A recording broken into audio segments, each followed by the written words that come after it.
All right, so we're live. Hey people, been a minute. I Patrick, was. Burow, everybody. Patrick, say hi. Ah! Coming in from Australia, so it's like 2 in the morning over there. It's noon here. It's 12:09 in the afternoon on a Saturday afternoon. It's raining. Just kind of hanging out. Been talking to Patrick for. I mean, we've been friends for probably like 2 or 3 years, I guess. 3 years now. It was around about when. What movie was it? I think it was like It Chapter 2 or something that came out and we started talking, or maybe a little bit after that.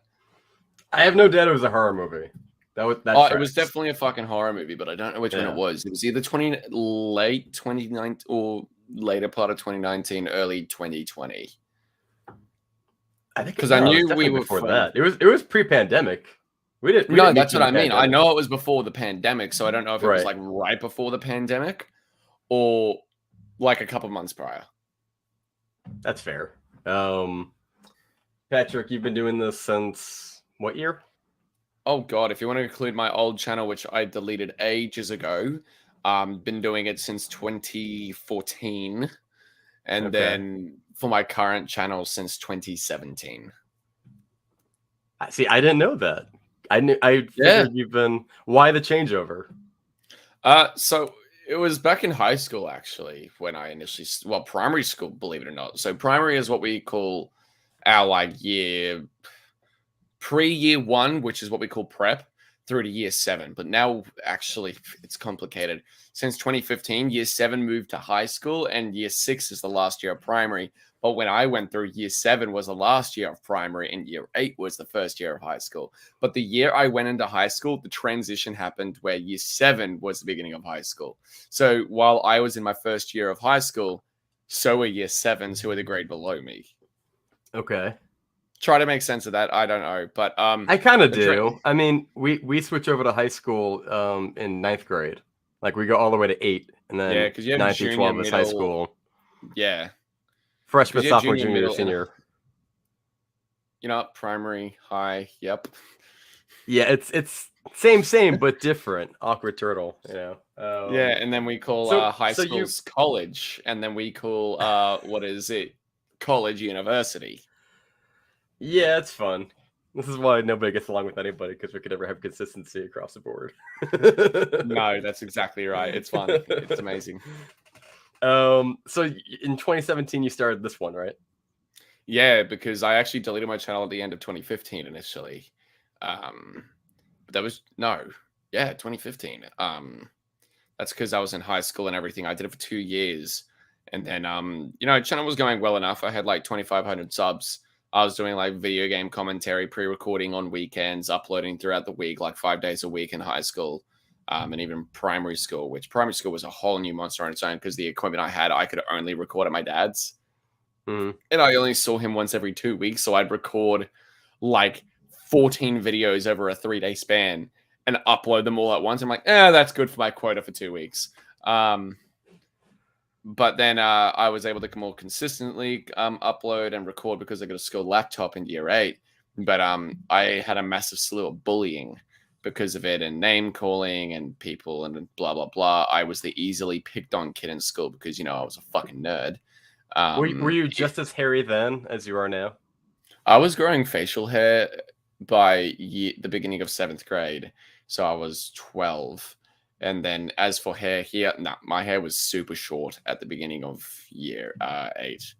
And then as for growing out the long hair, that didn't happen until like 2017, 2016.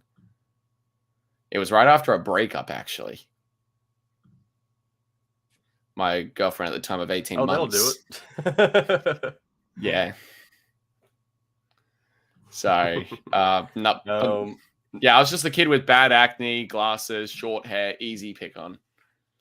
I was also short, which I hear didn't you, help. dude. I was not the popular kid in high school. Shocker.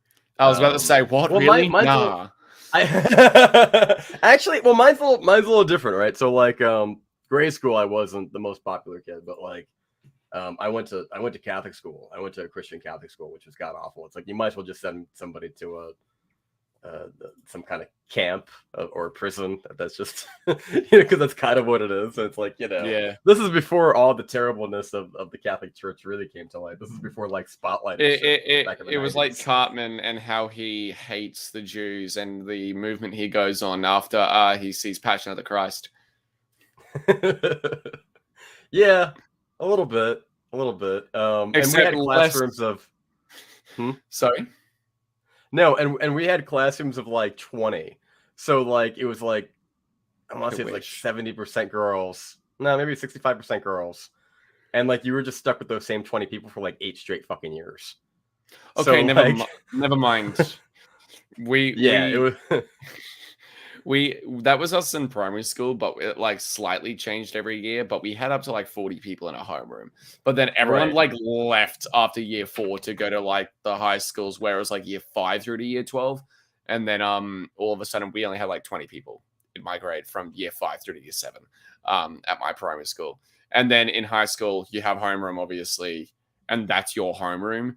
But we had an obnoxiously small cohort. Like our homerooms were based on our houses. So like, the sport houses that you get at school. The what now? So the school houses are like a system in regards to like teams up across like all the grades and everything for like athletics carnival, sports carnival, swimming carnivals and all that sort of stuff. Our homerooms were divvied up depending on what house you were in. So we had Rice, Sarowski, Aspinall, Campbell, Chisholm, and McKillop. I was in McKillop, so my homeroom consisted of kids that were only in the house of McKillop, whereas the same went for all the other 5 houses. But every other grade had 2 homerooms for each house. We had 1 for each house because our grade was just so tiny. We had maybe 130 people total in our grade, but every other grade had like 300. It was so weird.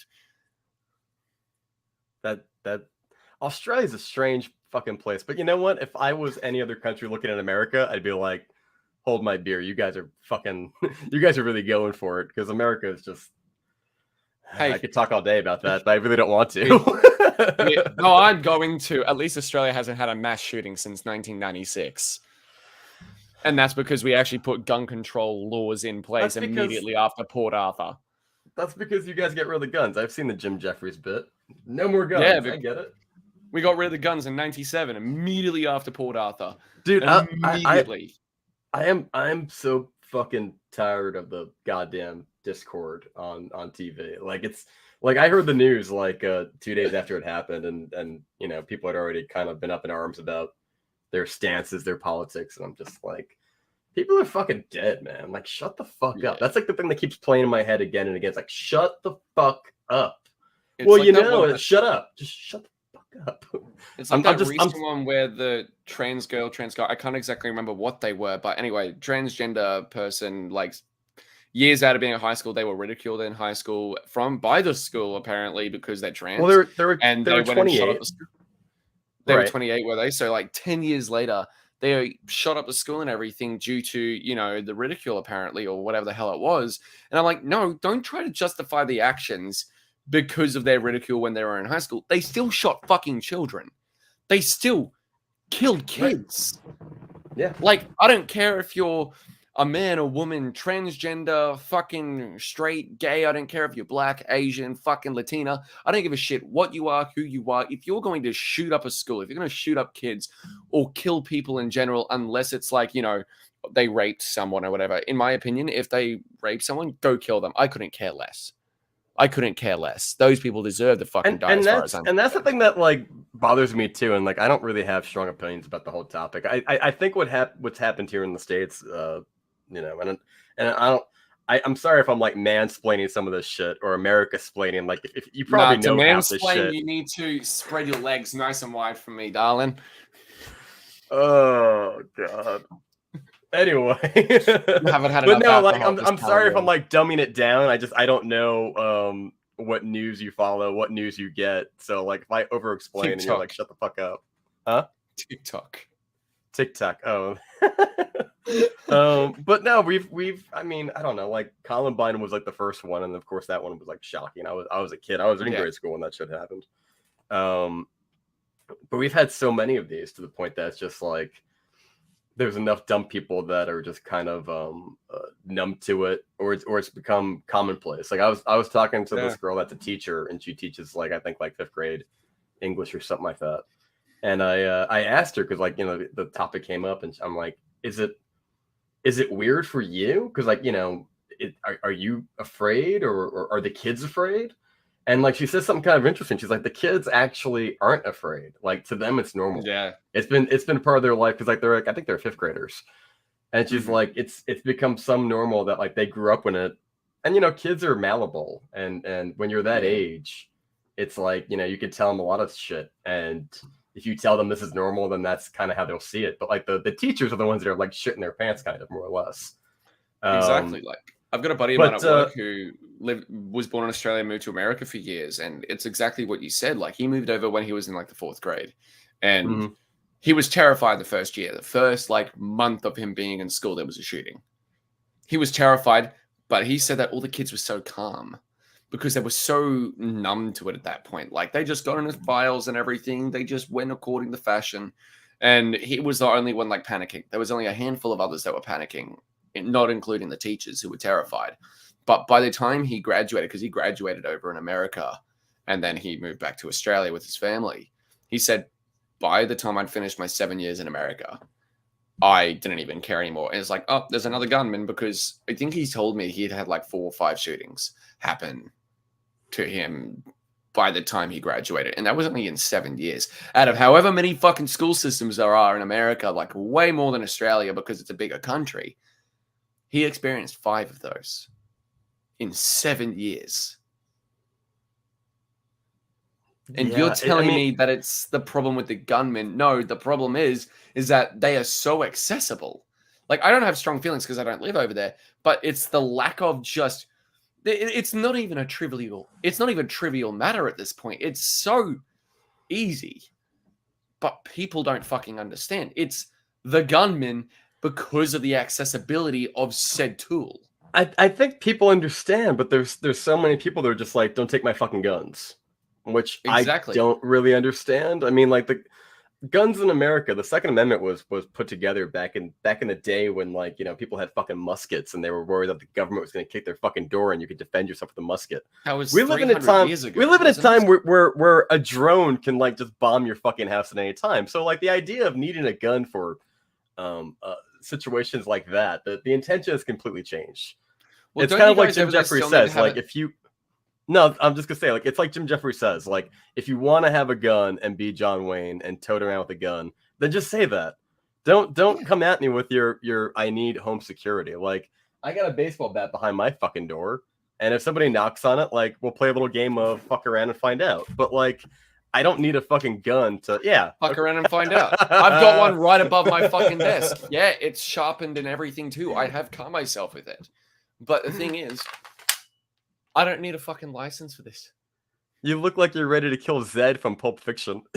I look like John Wick during that one fight scene. Well, multiple fight scenes in John Wick Chapter 4. Holy shit, that movie was amazing. I loved best movie of the year so far. Actually, it's the only movie aside from Dungeons and Dragons this year I've loved. I find that interesting too, is because like I live in Jersey, right? So I live about 90 minutes away from Philadelphia, where they send me for screeners. Jersey doesn't have any form of a like press outlet you can go for movies.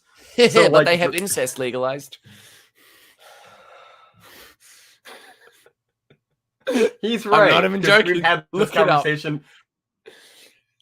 We've had this conversation before. I didn't know this, but he looked it up and said that this is a fact. And apparently it's mildly true. I mean, Rhode Island and New Jersey are the only two cities. Stick, but like I get it, man. Like I'm not like the spokesperson for this shit. Like I didn't vote on this fucking ruling. I agree. Sure, it's fucking stupid. You completely threw me for a loop. What the fuck? Oh, Dungeons and Dragons. So because it's like 90 minutes away from like Jersey to Philly, like I'm pretty picky on like what I will drive out to see. As I'm sure it probably takes you an hour plus to go to whatever movie. You got to park. You got to do the whole bullshit. And it's in the city where I fucking live, but I just live on the fucking outskirts. I'm like on the edge of the city, so I have to drive inbound. How long does it take you to get to here from here usually, on average? An hour. Or a screening, I mean. They never show them at a reasonable fucking time. It's always at like 6:30 at night during peak hour traffic on a Wednesday, meaning I'm driving through peak hour traffic in the city during school hours. Like not school hours, but school zone, as in like school finishes at 3 and like 3 to 7 is when peak hour traffic is from everyone leaving work, everyone leaving school and everything and getting the fuck home. Meaning it's not that the drive is an hour. It would take like 30 minutes without traffic on a good day. But because of the traffic, it will take me an hour to an hour and a half. It takes me 90 minutes. I mean, our movies are like 7. So it is tight. Like I usually have to like finish everything early so that like by 4:30 I can be kind of like out the door, because I'll usually like stop and like grab like a sandwich or some shit at Wawa or something. But like it's brutal. And then you get there and it's like another like, I don't know, like somewhere it could range between like $15 and like $60 depending on what parking garage you end up at. So it's like, the deal. And then you watch like, I remember the first one that really kind of deflated me. I think was like Fast 9. Because I'm pretty good at dodging the bad ones. I don't usually go out knowing if I get a bad idea, like this looks pretty bad. And my God, man, you know what I miss about 2020? It's the only thing I miss about 2020 is that like they used to send links directly to our TVs. That was the shit. So it's not like we're wasting money. Yeah, and that also got me into like so many different doors, because like Hollywood was just like bankrupt for people to cover their shit, and nobody wanted to. Well, that's how I got my Sony and Paramount contacts, and that's also how I eventually, like, I was already with Universal, but that's how I got my Warner Brothers contact, and everything. Like Disney, I just got blacklisted from, but that's because I changed my grade for Avengers Endgame, and I haven't received an invite since. Well, Disney is a motherfucker, man. Like Disney doesn't fuck with me because I'm not a smiling poster boy of like I love everything Disney. And the types, man. Like you see the thumbnails of like they've got like they got like that Mr. Beast plastic smile, like and it's like, oh my God, Phase 4 did it again, and you're like, the fuck they did, and they're like, I love She-Hulk. What did they do like, again? No, you fuck don't. up, right? And but it's created this thing. I don't mind talking about this shit. I feel like people should talk more about this. It's created this thing where it's like Disney will cherry pick its critics, and it's kind of just like, if you're not a fucking fanboy, forget it. The one example that really puts us on a pedestal is like, if you ever watch like there's a channel here in the States called Red Letter Media, Half in the Bag. I've never watched. The only thing I think I've ever watched them was their Phantom Menace analysis.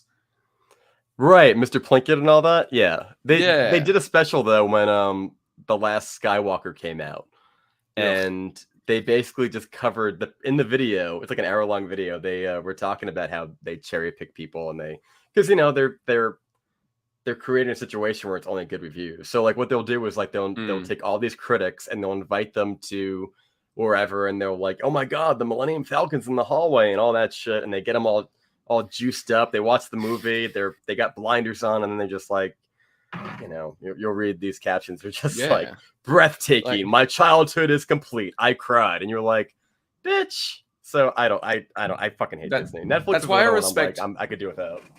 Yeah, well, I respect Warner Brothers and Universal a lot because of that. Because like one thing I love about them in particular is that they actually have the reps actually wait outside the theater. They will sit there and watch the movie with you. Like as you sign in, you let them know you're here. They sit there and they watch the movie. There's the security around, obviously. They actually sit there and they introduce the fucking film every time. They actually introduce it. And we don't have that at all. We have we have underpaid they sometimes show interns. Us exclusive trailers.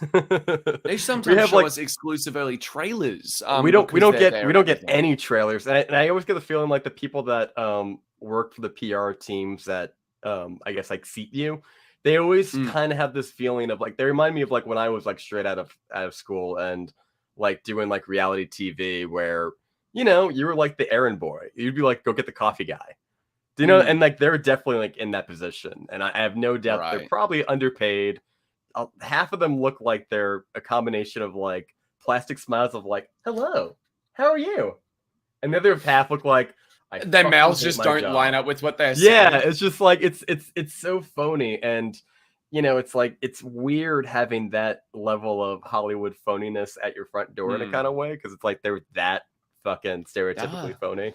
These guys with But Universal and Warner Brothers that I deal with, they're lovely. Like, I'm not going to name them, obviously, but anytime I send them an email, they always respond promptly. They're always so kind and nice whenever I see them. They actually sit there and they talk to you.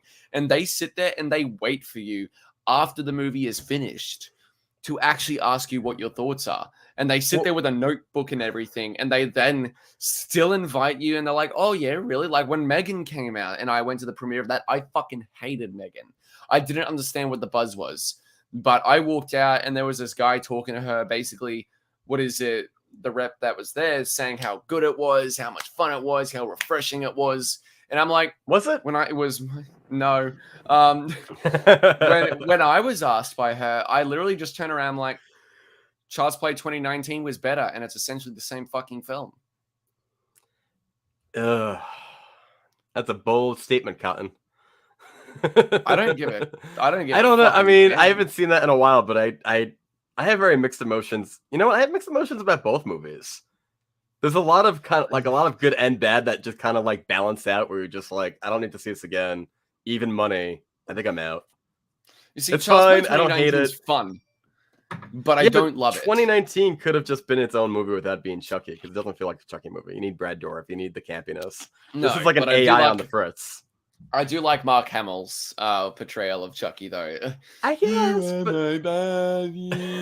You're my best friend. You are my body.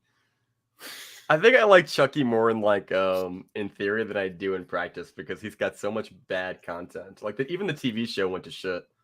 In that second season. That was fucking fast, wasn't it? Season 1 was so good.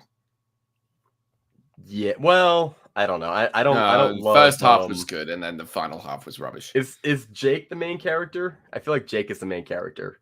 Jake's the main character, yeah. I would rather his boyfriend be the main character. I would rather the blonde girl be the main character. I think Devin. Wait, is Devin the main character, or is Devin the boyfriend? No, Devin's the boyfriend. But the thing is, like, Jake and Devin. I was so for them at first. And I'm sitting here like, I love these two. I want them to have like their little bromance sort of situation. I love them so much.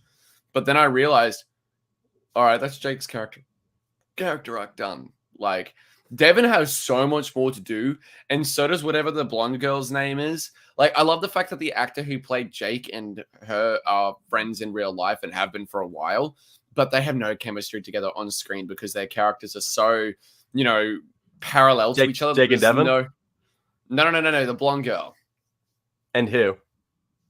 The blonde girl. The blonde girl. No, you said the blonde girl has no chemistry with somebody else. With Jake, yeah, like in regards to like the friendship, because she was initially the bully, then they became friends because of the realization with Chucky. But it's just parallel. There's no way for their chemistry to sort of cross over where it feels like they have a genuine friendship, even with the arc that they've had. It just feels like a straight line like this, like it's going nowhere and only straight. Whereas, well, she's like the Gale Weathers of that franchise. Like, she's a bitch, and you kind of find her more appealing and interesting. Right, like she's doing shit, and eventually she kind of becomes their friend. But like, I kind of remember thinking like she'd be a better main character. I also don't feel like Jake and Devin have any chemistry. Like it I don't know what their personal lives are, but like it feels like they're straight dudes who are trying to act, and it's failing miserably. It feels like so forced. It's not a Love Simon situation where like the actor, I can't remember his name, but he was so good as fucking Simon, and it didn't feel like a straight dude playing a gay character. It felt like a gay character on the screen was being brought to life to create a very pure and beautiful story. And the same thing I can say about Neil Patrick Harris in How I Met Your Mother. It definitely doesn't feel like a gay guy playing a straight guy. It feels like a straight character just being authentic. But in, Chucky, at first I was like, oh, they have such good chemistry, but that was their arc. That was them as characters together. That was their arc. And therefore their chemistry, their romance just sort of, it just falls apart. And I'm like, what happened to the podcast? What happened? Like, didn't Devin have a podcast and like they just dropped that in season 2? Oh yeah, that's right. There was, wasn't there? he was narrating and also doing like an investigation discovery type of podcast, and like that just fucking dropped. That's because they wanted to introduce priests and everything, and they wanted to have a commentary on the church. And I'm like, if you want to see a commentary on the church, just watch the Pope. Do you have any hope for the? Do you have any hope for the Jason TV show? Or do you think it's going to be the same level of kind of mediocrity? I don't like. Right, I have the same feeling. Look, I don't like a single Friday the 13th movie aside from Jason X, and that's guilty pleasure like. So that should give you an idea how I really feel. 2 and 4 are good. 4 is no. I like 2. It's 2's the one where the guy goes down the fucking stairs in the wheelchair. It's just a lot of fun. With the hatchet in his face. Yeah, I think it's 2 the one that has like Crispin Glover doing like the terrible bad dance moves. Yeah, that's the one. And then 3 was the one that actually went back to a camp and like the guy was cut in half, hanging down from like the showers or whatever the fuck it was. 2 was pretty great. I love Crispin Glover just asking people if he's a dead fuck. It's like my love for Texas Chainsaw Massacre 4 because of fucking what is it, Matthew McConaughey's weird Tuscan rated. Oh my god!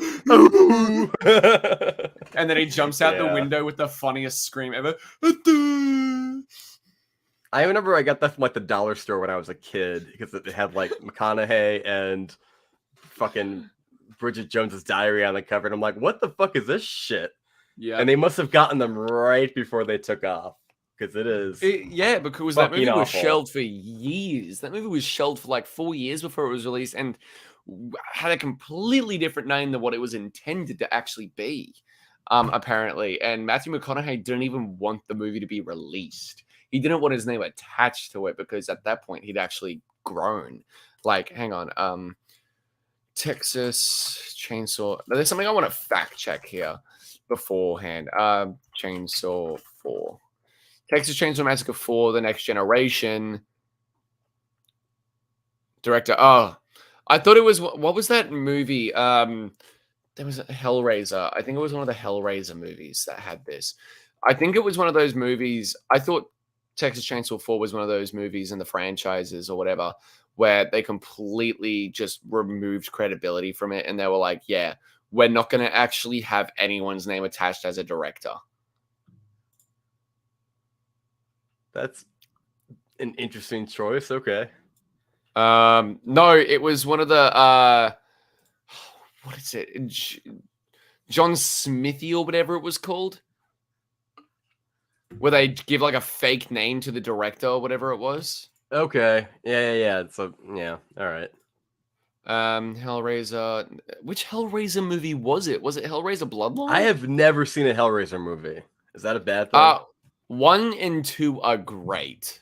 1 and 2 are so fucking good. 2 in particular so it's like Scream. No, I actually think Scream 2 is pretty weak. Boo, Patrick. I think 2's better than 1. Yeah, fucking Hellraiser Bloodline. What is it? Was directed by a fake name, Alan Smithy. So it was directed by Kevin Yaga, but is credited as Alan Smithy, which is the name that they give to people who don't want their name associated with the product. How many? It doesn't matter. It feels like there's too many. I'll watch the first one. It feels like this one that's like the Leprechaun franchise, so there's probably like a shitload of too many of them. I'll watch the first one. I ain't gonna watch the remake because fuck Disney. The what now? Number 2 is a direct sequel to 1. It takes place literally moments after. All right, I'll have a double feature, but wait, let's go back a second though. Why do you not like Scream 2? And if you fucking say it's because the cafeteria scene, oh god no, God no, that's what everybody fucking says. I do too. I think it's kind of light and adds the levity. Climax is corny as fuck, but that's what I like about it. I don't think Scream 2 is a bad movie. I just think it's not the best. Like, I don't think the script is as tight. There feels like there's a lot of wasted opportunities and everything. Also, Randy being fucking killed off. I have a massive grudge against it for that because Randy was my favorite character in the original. Yeah, but I don't know. Hit pause for a second. Like, the fact that you had an actual emotion to that happening, doesn't that tell you that, like, this is movie? It's still effective.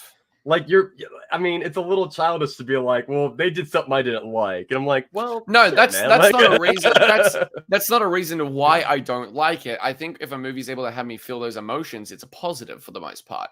But the thing is that I just don't think the script is as tight. I think it feels like it drops the ball in regards to a lot of tonal aspects. The whole Billy Loomis's mother coming after or some shit. I'm like, how did you not suspect that when birth certificates and all this sort of shit, and people would have still recognized it? Also, fucking Sydney, how the fuck did you not know Billy's mother when you two had been together for like over fucking 12 months? well, they did one of those things where like they never meet. They do the same thing with Roman in part 3. It's like they keep her away from that killer. And that's a reason to why I don't like 3, because it feels like plot convenience for the sake of twist. We're not talking about 3. That's a whole different can of worms.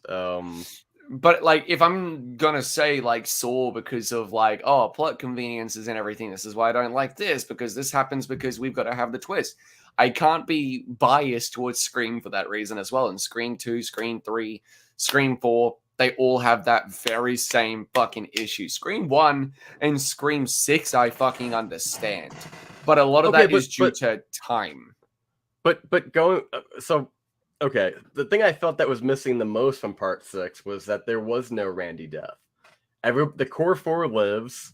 Anybody that dies, it's kind of like, who gives a shit? I only met you 20 minutes ago. And I don't know, debatable on whether or not you could just take part 6 out and go from 5 to 7 and like not blink. Well, that'll depend on what happens when 7 comes out. I'm not very hopeful. You know what, dude? I've arrived at the conclusion that like I just don't think I like big budget tentpole horror movies. Well, like giant IPs that are... Deadline just confirmed as well that fucking apparently it's confirmed that Matthew Lillard's returning to record flashback sequences for Scream 7, and I'm like, oh yeah, fucking no. I didn't know there were flashbacks. I don't know where the Billy Loomis storyline's going. I don't think it's going. It's going nowhere.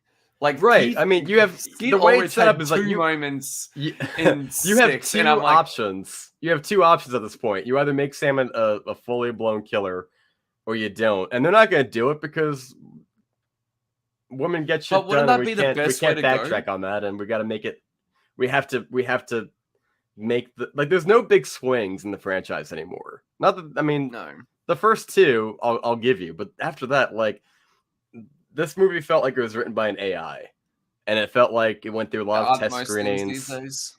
Right, it went through a lot of test screenings, and they're just like, "Hey, we're gonna kill Chad, but now we're not gonna kill Chad," which does reflect the scene in 2 with Dewey, but like, still, this was kind of hard to ignore. That scene in 6 where Chad like got stabbed, his reveal coming back does feel like a reshoot, doesn't it? Well, it's weird, man. Like, it's a snake eating its own tail, because when 5 came out, the director said that they were like paying tribute to Wes by also adding a scene of somewhat dead character being brought out on the stretcher. They did it with Dewey, and then they did it with Chad in 5. And then they repeated that, because I guess they repeated it in 2. Like, Dewey's brought out on the stretcher in the end of 2, and they did the same shit. Even down to the point of like, the love interest like running over and being like, "I'm coming with you," kind of shit. Which they don't do. She sticks around to go fuck off and have a very slow walk with Sam down a corridor as they drop a mask. And it's like, what are we doing? Can these characters also stop being stupid? We're 6 movies in and they still don't know when you've knocked Ghostface out to take off the fucking mask. I fucking hate the killers in this. Scream 6, the killers are the fucking worst aside from 3 as far as I'm concerned. As far as 3? 3's the worst. I fucking hate the killer in 3. Like, I really don't like the brother character, and like, that's fair. Director, I've been writing my own movie and directing it. It's going to be the new Stab. Shut up. Because you're retconning shit in a very sloppy way. That's exactly right. Whereas Scream 6, that I understand their motive is actually probably the most believable of any fucking motive of any Ghostface killer aside from Scream 2. But that's the point. Like, it's just done Scream 2 again. And that's the only reason to why I can say that, because out of all of them, Scream 2 is the one with the best fucking motive for a killer, and that's Billy Loomis's mother. They've just done that again in Scream 6, which is why I'm like, it's the best motive behind 2, but that's because 2 did it first. And not only that, the killers in this one, attitude, menace, fucking... The only thing the Scream 6 Ghostface says have over 2 is the brutality. That's it. Yeah, but even that doesn't feel... See, I disagree, because I like nuance. So, for example, when somebody gets stabbed, I like when it actually feels like, oh, wow, that looks like it looks fucking brutal. This feels like video game characters that took some damage and they have to go get like a medipack and they'll be fine. Well, I like Saw. But we're not talking about Saw, we're talking about Scream. I like gore. Also, it feels very hollow. You saw Terrifier 2, right? Yeah, a movie that, out of all the fucking horror movies we've seen recently, is the one that feels like it has the most excuse to be hollow, but it's far from fucking hollow. Well, right. And that's what I'm saying. Like, those scenes in Terrifier 2 are fucking... They're fun, but they're like, I don't want to say vomit-inducing, but they're very cringy. They make you make this face a lot. No, I laughed. I laughed because it was so satisfying, especially when, what is it, the really terrible best friend had her chest caved in with a fucking mallet, with a bed leg with a fucking spikes through it. I think the bedroom scene tops it though. Like, he like splits her hand in half, and he does this bullshit where he breaks her arm off by going like back and forth with it. It's brutal. It's so funny. He turned her arm into a nunchuck. But like in Scream 6, like Jenna Ortega gets stabbed in the back when she's like talking to somebody else. And then later she gets stabbed in the gut. And then she falls off a balcony. It's just like, and then she's just like casually hanging out by the ambulance. Gets stabbed in the gut again. Right. And then she's just like chatting with everybody by the ambulance and shit. Hayden Panettiere, I thought, could have been better too. Like, there's a scene that really irks me. It really irks me. She's underutilized. Well, I don't blame the actors, because I think Melissa Barrera is pretty awful in this, but I don't think it's her fault. I think it's the writing, the direction, and the terrible score that they put in there. They got rid of the Marco Beltrami score that was in the first 4 movies, and they brought in some asshat who did the Fast and Furious franchise movies, and they were just hollow. Yeah. It's a lot of this like it doesn't, like, the music is iconic. It's like, can you imagine if they just replaced the music in Halloween and they just put like a backing track? Yeah, it was just like a really like, rather than a cheesy simple knockoff. Bomb. Right. Versus this movie, it's like the radio silence boards are just like, as long as we play Red Right Hand at some point, we're good. Wait, it's just fucking fuck you. Right. But Chad is probably the most egregious. Yeah.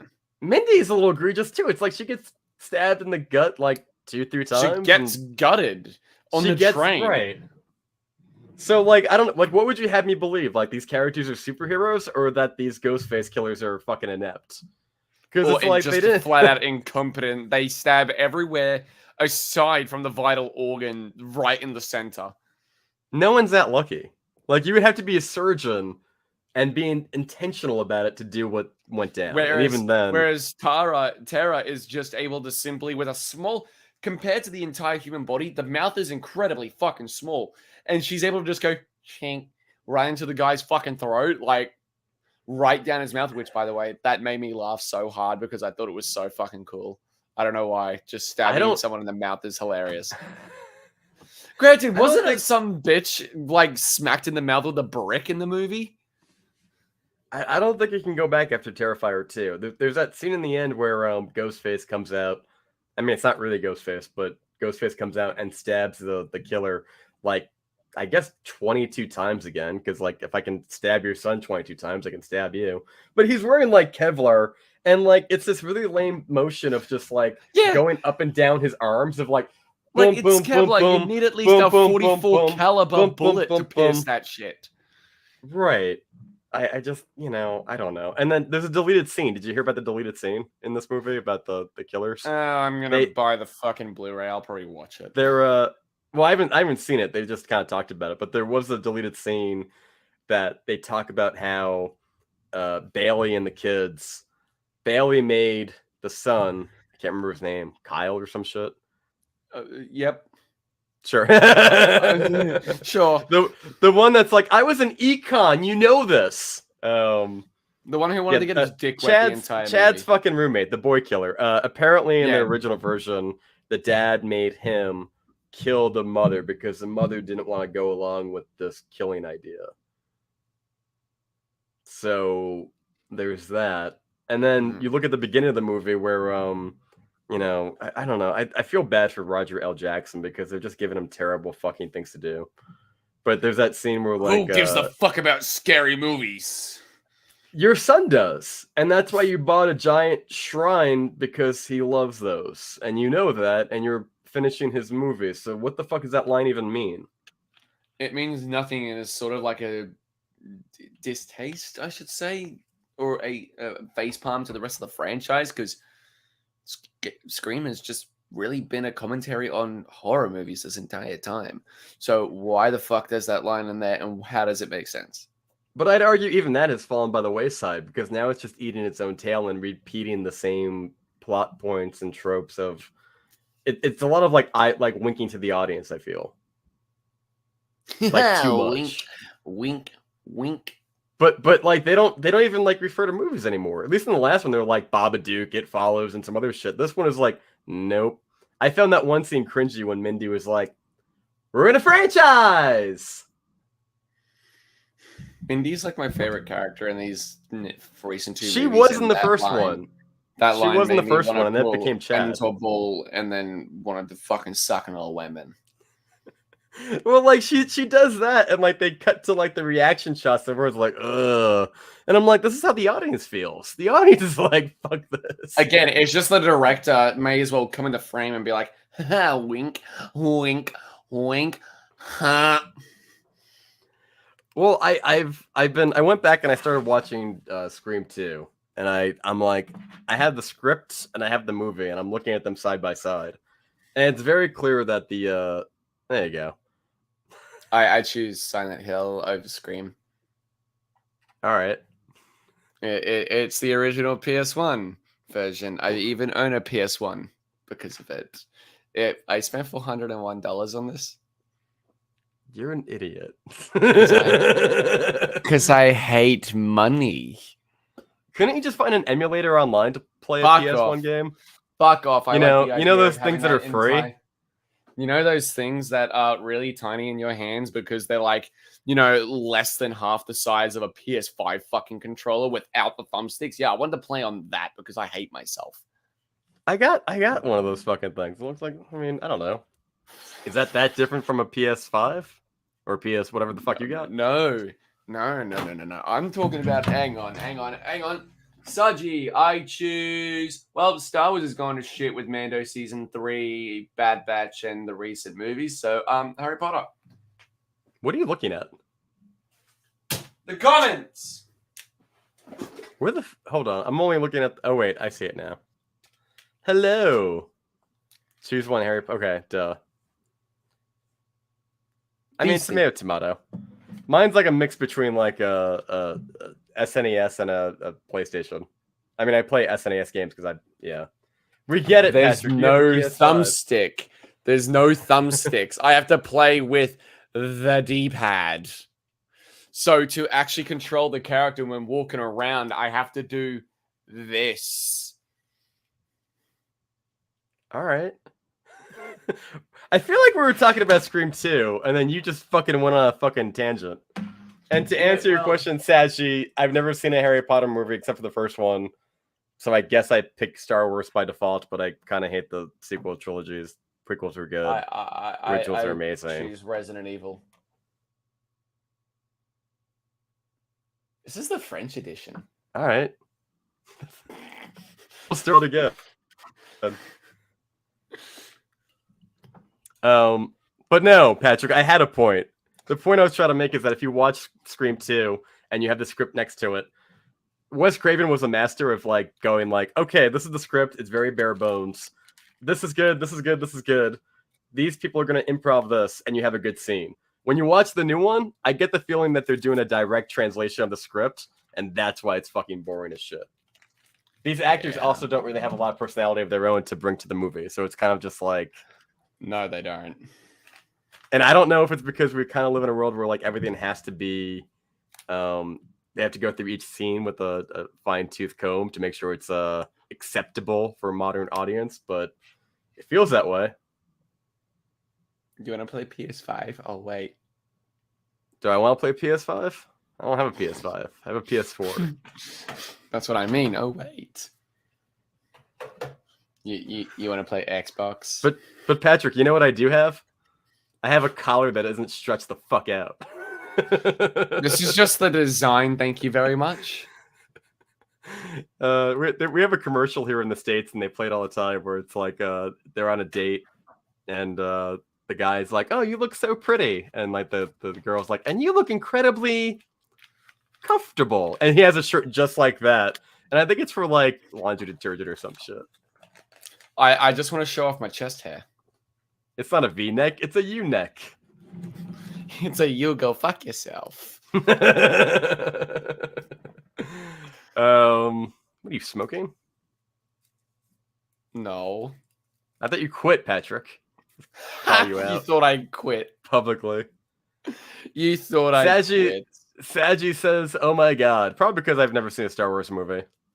It's either that. I'm sorry, a Harry Potter movie. Saji. Sorry, a Harry Potter movie, not Star Wars. I've seen every. It's either that or he's amazed by my Silent Hill and Resident Evil PS1 copies that cost me an arm and a leg and a kidney. I mean, I'm more confused, if anything. Altogether, those two games cost me $700. Why do you hate money so much? Because why don't you just get an emulator? Why don't you just authenticity? Oh, it's also not like as well on the PS5. I can literally play the original Resident Evil 1 from 1996. Why is that? Why can't you just put a PS1 disc into a PS5?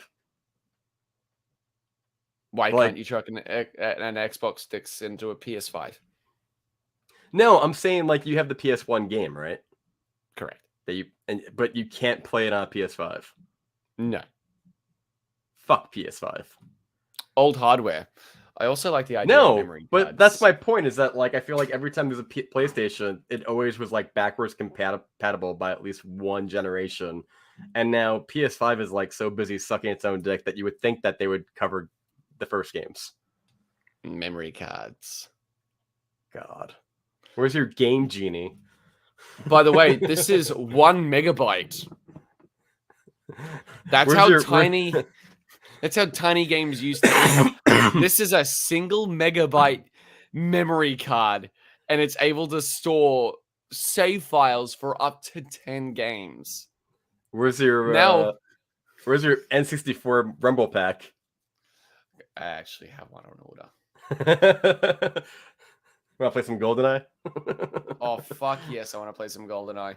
If they made that a game that you could play with people on the internet, like through whatever, that would be fucking... It would make so much money. Why they're not doing that, it's beyond me. I'm sure it has to do with like the Broccoli family who owns Bond, and they probably just hate money and everything else. Salji says, nope, he brought the PS1 game for $100. That's why I said it. Only $100, you think? No, this was $400. This, where are you? This, the French edition of Resident Evil from 1996. It's not even in my spoken language. This was $300. You should be less proud. Fuck money. Less proud. Guys, for those of you that don't know, $700 in Australia is like $25 in America. So he didn't spend that much. It's okay. Hang on, give me a moment. I'm gonna go get my ashtray. This conversation makes me want to punch some dogs. He only spent $25, guys. $25 is a lot. I get it. It's just... When do you go take a shit? All right. I guess he just left because it's Patrick for you. What up, Saji? Looks like you're your photo changed in the last 5 minutes. It's interesting. Patrick, where'd you go, man? Did I hear someone say my name? Come on, man. We got 2 people on the fucking thing watching. We gotta. It's probably us. Yes. He went to go get an ashtray. Fuck you, I did. He went to go get an ashtray. Cat soup. Hang on. Oh, what up? No one will ever be able to smell it.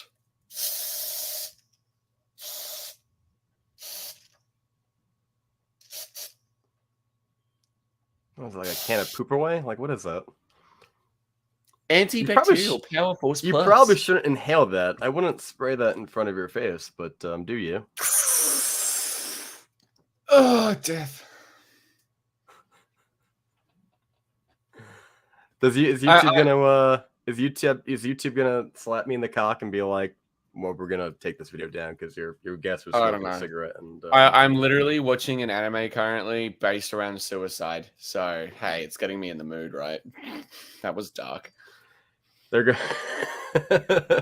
from the people that slapped you across the face for Smile. This summer, coming a movie that would literally make you want to commit suicide. This summer, watch the movie that will make everyone commit seppuku in a ritual all at once.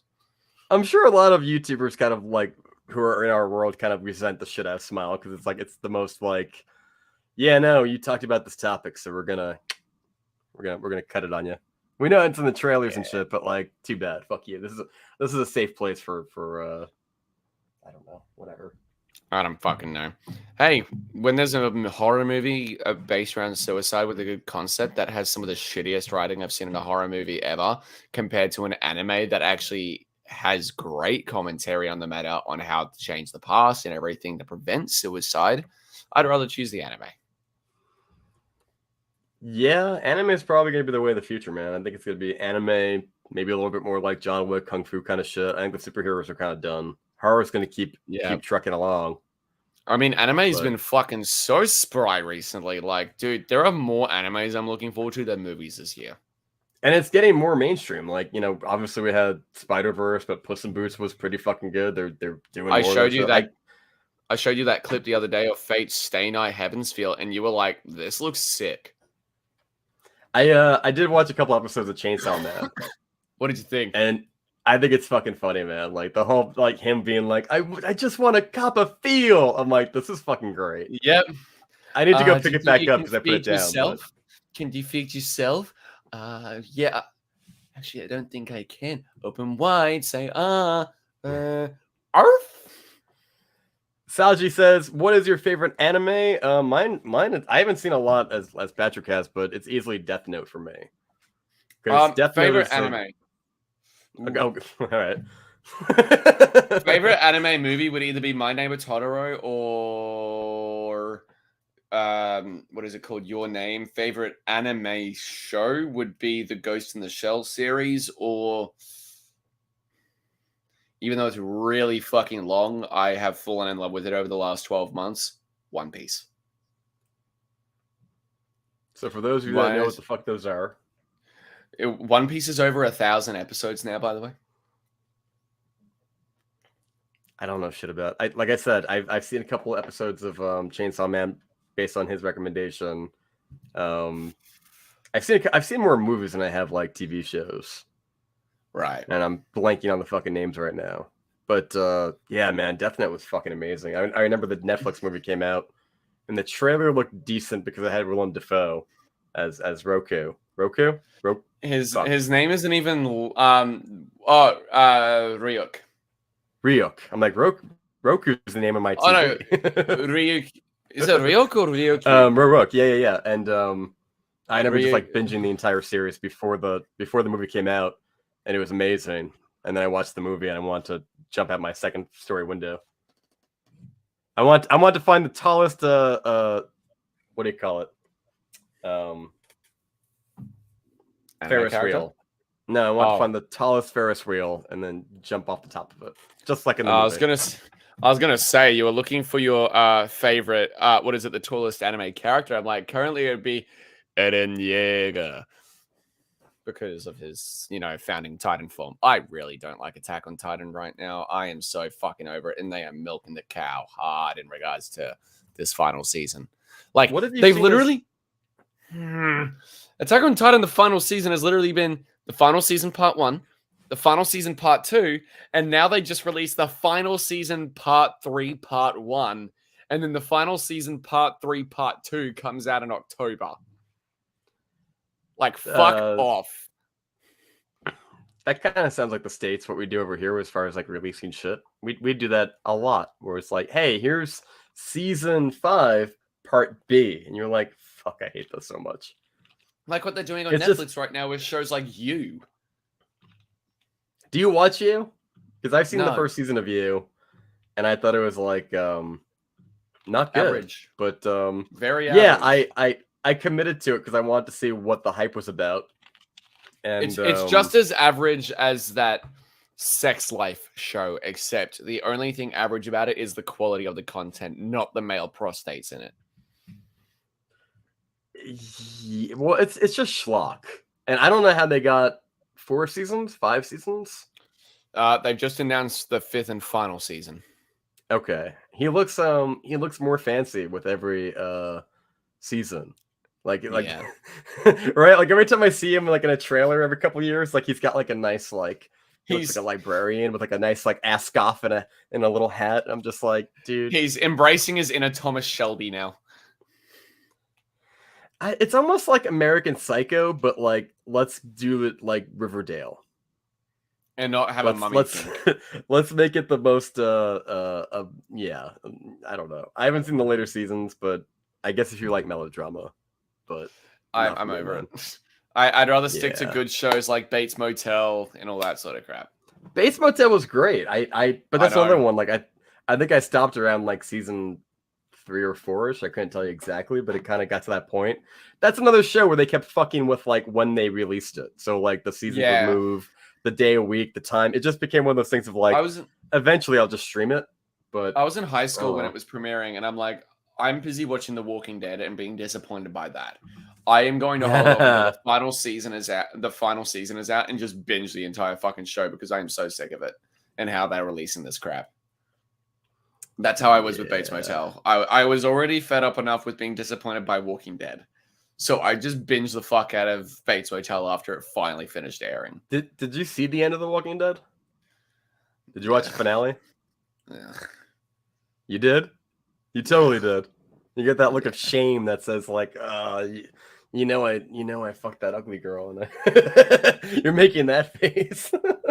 I am more interested in Carol and Daryl's fucking weird shit going on. They are definitely romantically involved in some way, shape, or form. I don't think so, because I mean, I think they tried that initially, but I just remember so much of the dialogue being like, we think Daryl might be gay, or maybe he's bi, or maybe he's whatever. And I think once that became like a public thing, the writers just turned around and said, we're just going to keep it open-ended and vague indefinitely. The Walking Dead ends when Glenn dies, as far as I'm concerned. Oh yeah, man. Yeah, that was the last moment when Walking Dead was genuinely great. Like the writers treated us the way Negan treated the survivors. Like there was a full season of us just hanging in the balance of like, Negan's coming, gotta go get food for Negan. Don't get me wrong, I've seen Supernatural. Fucking Jeffrey Dean Morgan, even though he's not in the show very much, he's incredible in Supernatural. He's an incredible actor, and he's incredible as Negan, but the material they are given for the character of Negan that bring him to life in the show compared to the comics, and not only that, the way they treat the narrative post Glenn and Abraham's death is so fucking half-assed. I'm like, I don't care anymore. Well, it's also a show that did a really bad job of replacing the dead characters with decent characters. Because you're right, exactly. You kill off Glenn, and then you don't have anybody else. Like you even kill Abraham. Off Glenn. I was just gonna say you kill off Abraham. Sasha was okay-ish. Eugene's just a dick. Fucking hate Eugene. Nobody ever liked Eugene. So Eugene when is he like like fetch. sold Stop them out trying and to make everything, Eugene happen. when he sold them out for the events to lead to Glenn and Abraham's death at the beginning of season 7, end of season 6, I'm like, I'm not fucking surprised. He's a pipsqueak. He's a prick. Yeah, I don't like him. I paid attention for the finale of the show, but like the final season, it was on in the background. I was I was doing like 5 other things while it was playing. Like I didn't even hit pause. Like I'd be like, all right, I'm gonna go hit the head. I just let it run, come back like 8 minutes later. I missed something, doesn't matter. It's just because nobody cares about the Commonwealth. And did you get to that shit? The Commonwealth and all that Unfortunately. bullshit? And then you've got fucking like, what is it, Fear the Walking Dead, which could have been amazing with Morgan and everything. It fell apart after season 1. And you know what's funny? I went to a movie theater for that. No one watched. Huh? There was that other fucking Walking Dead show that no one fucking watched. What was it called? It was rubbish. Oh, like New the World World or Alliance something? bullshit? Yeah. World Beyond. The Walking World Dead Beyond. World Beyond. What a pile of trash.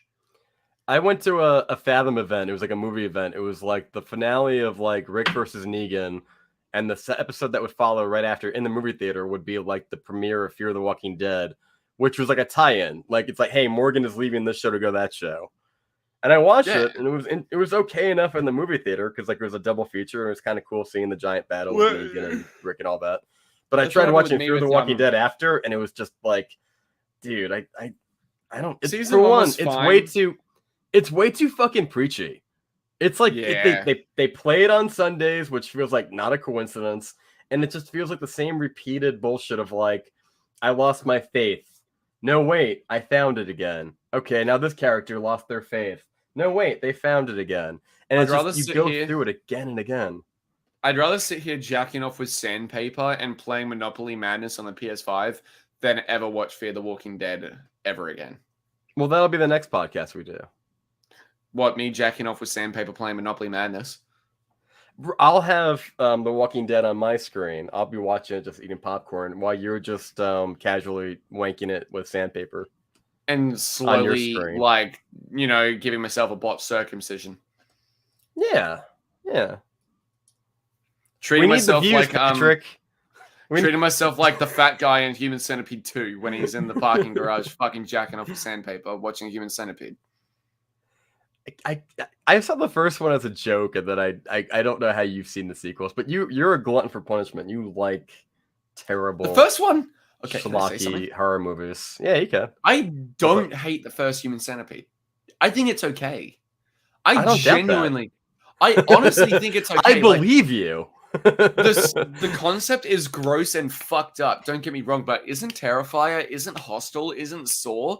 The way that I look at it is you can have a gross, shitty, no pun intended, concept like Human Centipede, but make a decent movie out of it. Like, the script is terrible. The acting, for the most part, is awful, aside from the guy who plays the fucking doctor. The doctor guy, the actor, was having the time of his fucking life.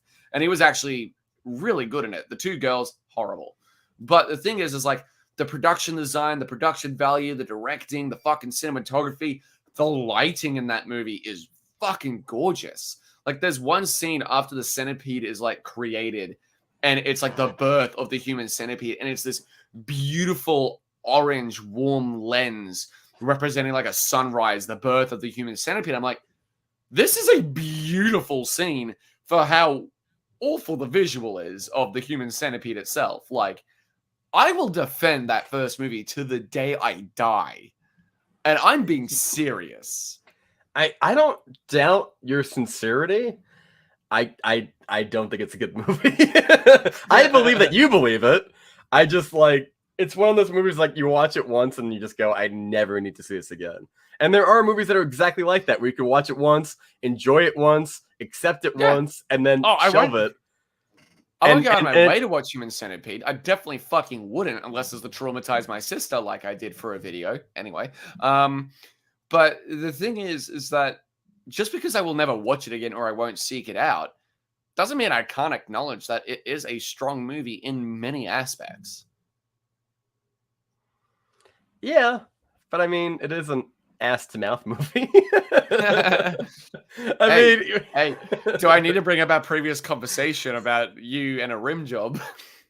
I mean, it's like the second you start going off about like, you know, the cinematography, like this is art, and it's like, yeah, and it's a double ass to mouth train the whole time. the best line in that movie, the best line hands down, is when the one person tries to run away, and the doctor catches up and like just cuts her off, and like she's trapped, and he just slowly looks over and he's like, I think I found my bee. And you're like, fuck! I think everything else, you will be the middle piece. Nobody wants to be the bee. Yeah, but she runs away, rips out the fucking IV, and runs into the pool like a fucking idiot. And he's like, you are a feisty one. You will be the middle piece. It was at that time they knew I fucked up. They fucked up. You know the to be continued meme, by the way, the dun, dun, dun, dun, dun, like where it has the to be continued as someone's about to fuck up. I think so. Would you believe me if I told you that's from a fucking anime? Yeah, a lot of memes are, I feel. It's from JoJo's Bizarre Adventure. Which, by the way, JoJo was amazing. Star Platinum. So old. I'm sorry. You're fine. You're fine. Who's in the chat? There's 3 people in the chat. I only just opened the sidebar because I'm an idiot. I'm in StreamYard. I'm not in YouTube, so I'm in StreamYard looking at now. I'm just gonna put AMA here. Fucking, I don't know. Whatever. Anyway, guys. We're just hanging out. Next question for everyone in the chat: what is your favorite ass to mouth movie? We just lost a viewer. we went from 3 to 2. Oh fuck yeah! It's just us again. How sweet. That's fine. It's the way I like it. Hey, 2's a party, 3's a crowd. Agreed. So we talk horror movies, right? I feel like that's like the demographic we like overlap hard on. Because like you start talking anime, and I'm just like, you should maybe take his advice. I don't fucking know because I don't fucking watch anime. Ass to mouth movie, First Man. What? But I feel like horrors like where the overlap is definite. And I'm like, I don't know. Let me get your take on it, and we can kind of just like unwind this a little bit. But like 2023, it's kind of been a dumpster fire for like horror movies a little bit. I mean, I've only seen a couple. 10. I'm just waiting for Saw 10, but I'm filling out my quota for the year. But I think there's like 5 horror movies, big enough movie. Like, what have you seen in 2023? Yep. Is that the sequel to Nope? I've seen Megan, Knock at the Cabin. Do you want me to say what horror movies or movies in general? Let's just keep it horror, I guess. Okay, Knock at the Cabin, Scream 6, Megan. Has there been any other horror movies? Just see Infinity Pool with Mia Goth. Do you think Australia got that release date? I don't fucking know, man. Do I look like current affairs Australia to you? Holy fuck! You know what a current affair is? Hi, you are here watching A Current Affair with Regina Lewis. So you've seen Megan. Did you like Megan? Yeah, I mean, I think if I go back, like once it's on streaming or whatever the fuck it is, I think it is on streaming. Like I'll watch that bear chase scene in the woods, and I'll watch that stupid dance scene, and I think I'm good, man. I don't need the rest of the movie. That sold the movie. You take that out of the movie, and you're like, good. And they even said that they're like, if you didn't have this dance scene, it would not be the TikTok movie that it is today. Well, it wouldn't have even been marketed because that was the biggest scene that was marketed in the fucking trailers. Right. And I was doing the behind the scenes shit, and the guy's just like, I was really tired. It was really late. I put it in there, and I thought they were going to take it out. I did it on a whim. I thought, wouldn't this be kind of funny? And I'm like, this is what the movie's going to be known for, which speaks volumes of like what the original movie was supposed to, I guess, like be a standout for. You're right. It's kind of like a female Chucky 2019, really. Yeah, exactly.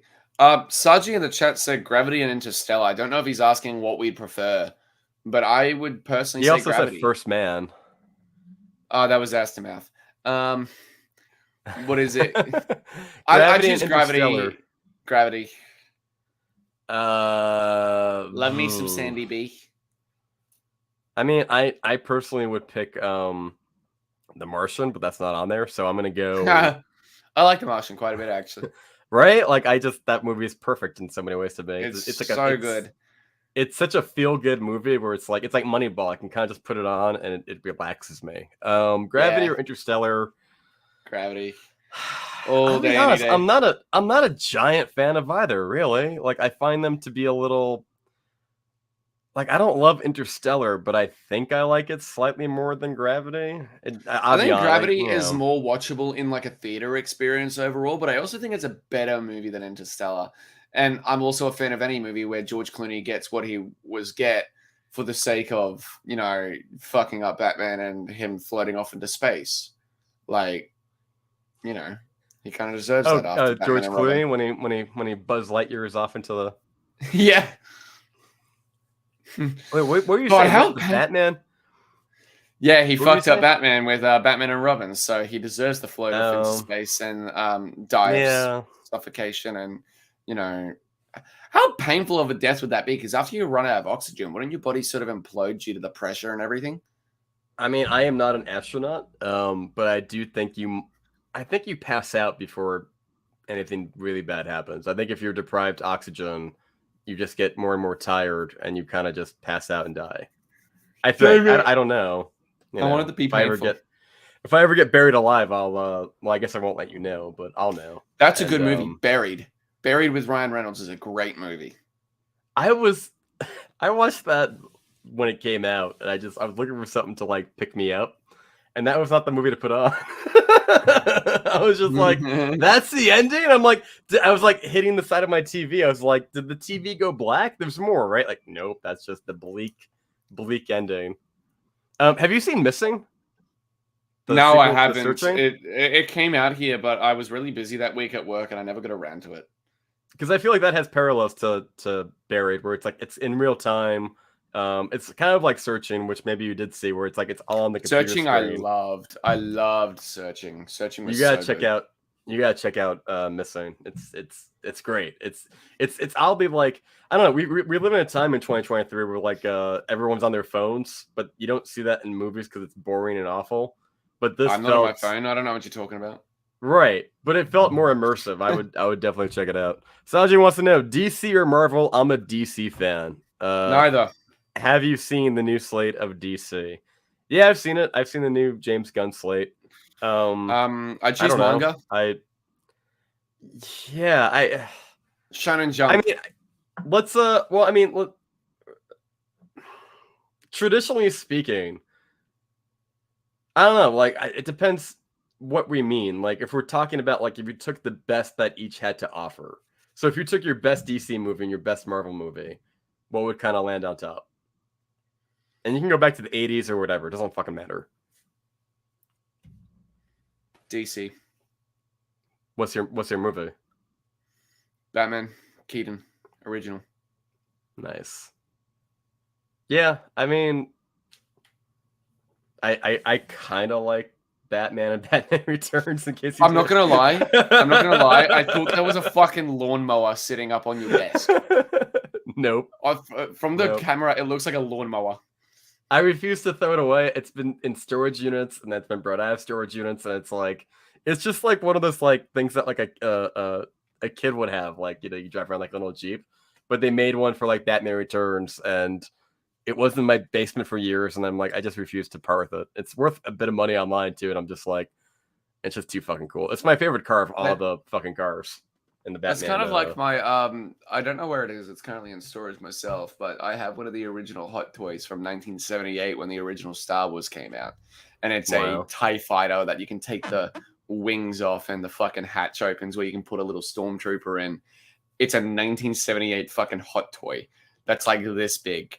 And it's worth a lot of money online now. I even own. Do you remember from when maybe you'll remember it. It's in your time. Those old 1978 cardboard cutout Death Stars.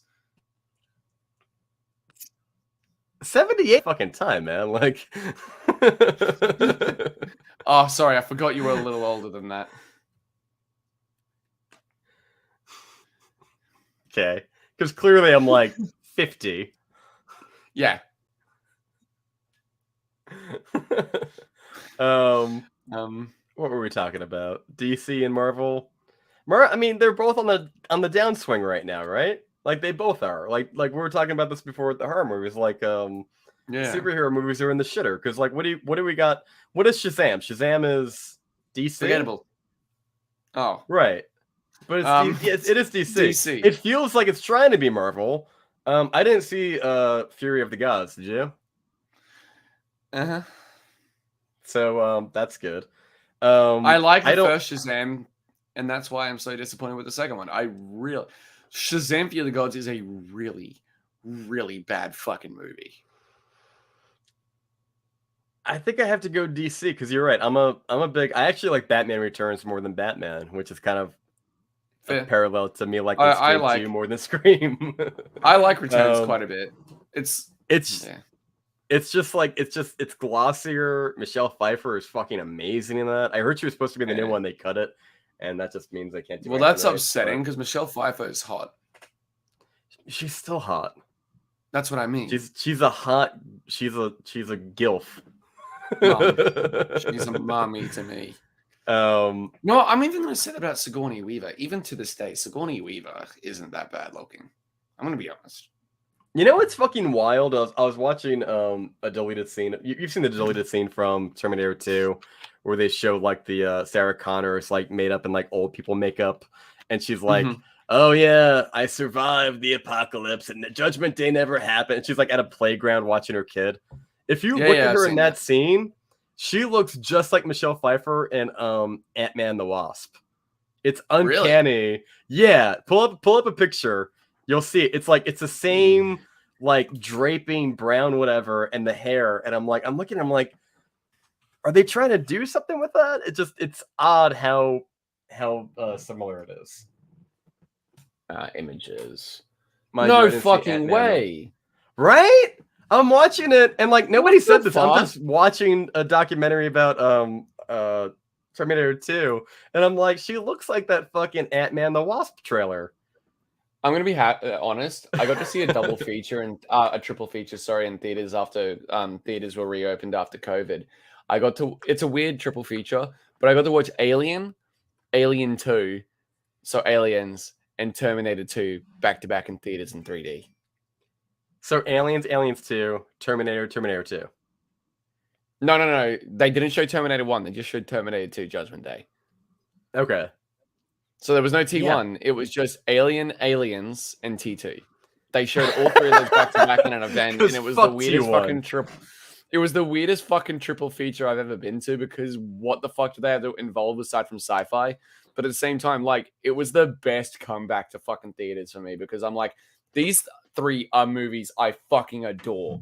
Getting to see a fucking sci-fi horror masterpiece like Alien, then seeing a adrenaline fucking blood pump that is Aliens, and then seeing the most metal fucking sci-fi robot movie ever was just the most bizarre but fun triple feature ever in theaters in 4K 3D.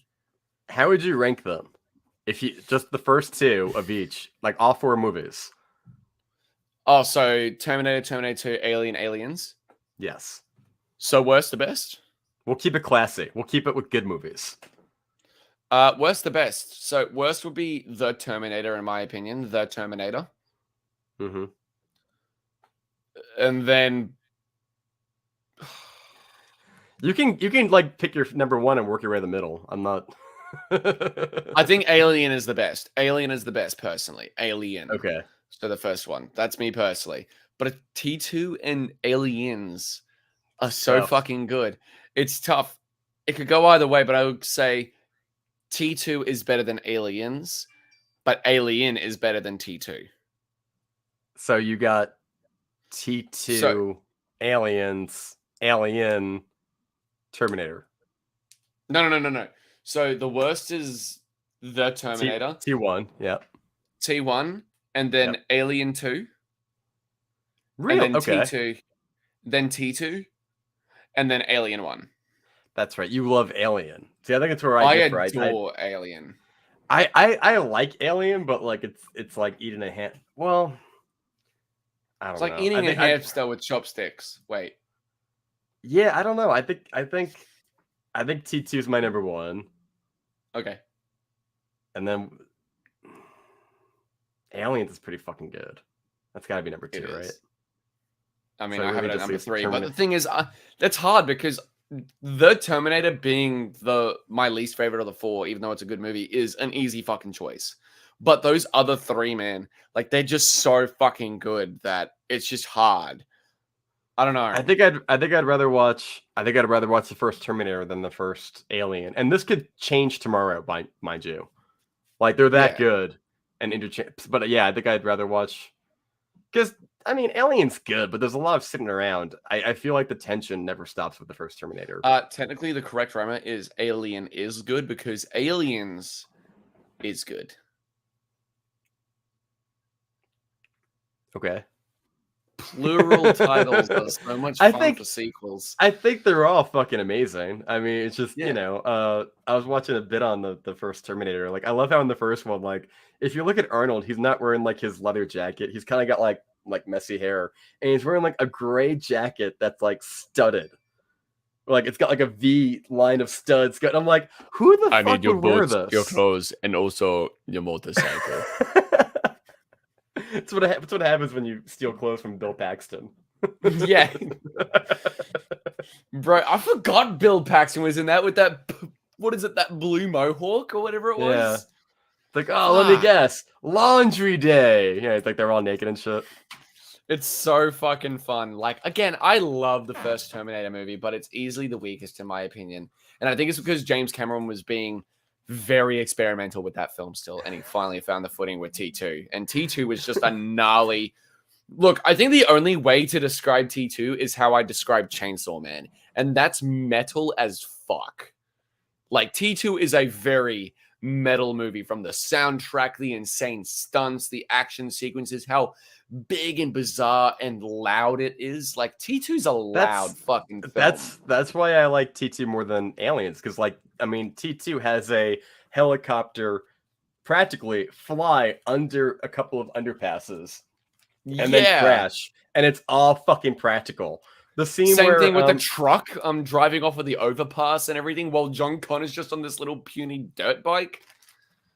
Yeah, I watch Alien and I go, I'd rather be watching The Thing, because The Thing does it better, I feel. Right, that's fair. But I still like Alien more. Yeah.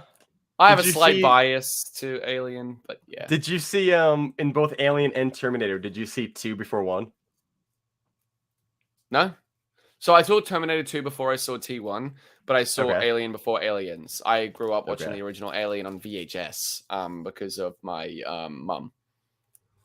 I'm pretty sure I saw 2 first on both. I think I have a bad habit of watching sequels before the originals. I watched Scream 2 before Scream, so that's why Scream 2 is better. I think that actually fucking did happen. Oh, Jesus Christ. I think I was like 10 years old and like it was a Blockbuster night and I saw Scream 2. I don't think I was allowed to see Scream 1 initially. But by the time Scream 2 hit video, I was allowed to see Scream 2. And then I went and I rented Scream 1. What? See, at least I watch my movies in fucking order, man. Dude, I was like 9 or 10. Like I watched the first Saw when I was 6, and I went in order after that. So what? Even though 3 and 4 you could watch it, yes. Even though you could watch 4 before 3, or whatever. Saji says just a very family friendly movie. Oh, that's in reference to Shazam, I think. To Shazam 2. I thought he was defending it, but then if you look up one comment that says Shazam 2, don't watch. So yeah. Not defending but that's all it is. It is just a it. family-friendly movie. It's not like Puss in Boots 2, which is a family-friendly movie with a lot of dark themes and mature commentary. Man. Puss in Boots 2 is so fucking happy. Good. I put that shit on. It's very anime. I decompress, I do what I do, and I just relax and I watch the realistic depiction of a fucking panic attack too. Oh my god. Like I had a panic attack earlier this week, like a proper fucking panic attack. What I could barely scene? breathe. When the little dog comes and rests his head on his chest while Puss is just sitting there against the tree because he's got one life left and everything, and he's just sitting there panting, trying to breathe, but he can't, and all it is the sound of doo-doo, doo-doo, doo-doo of his heartbeat getting faster. Like, it properly shows what a panic attack fucking feels like, and I love that.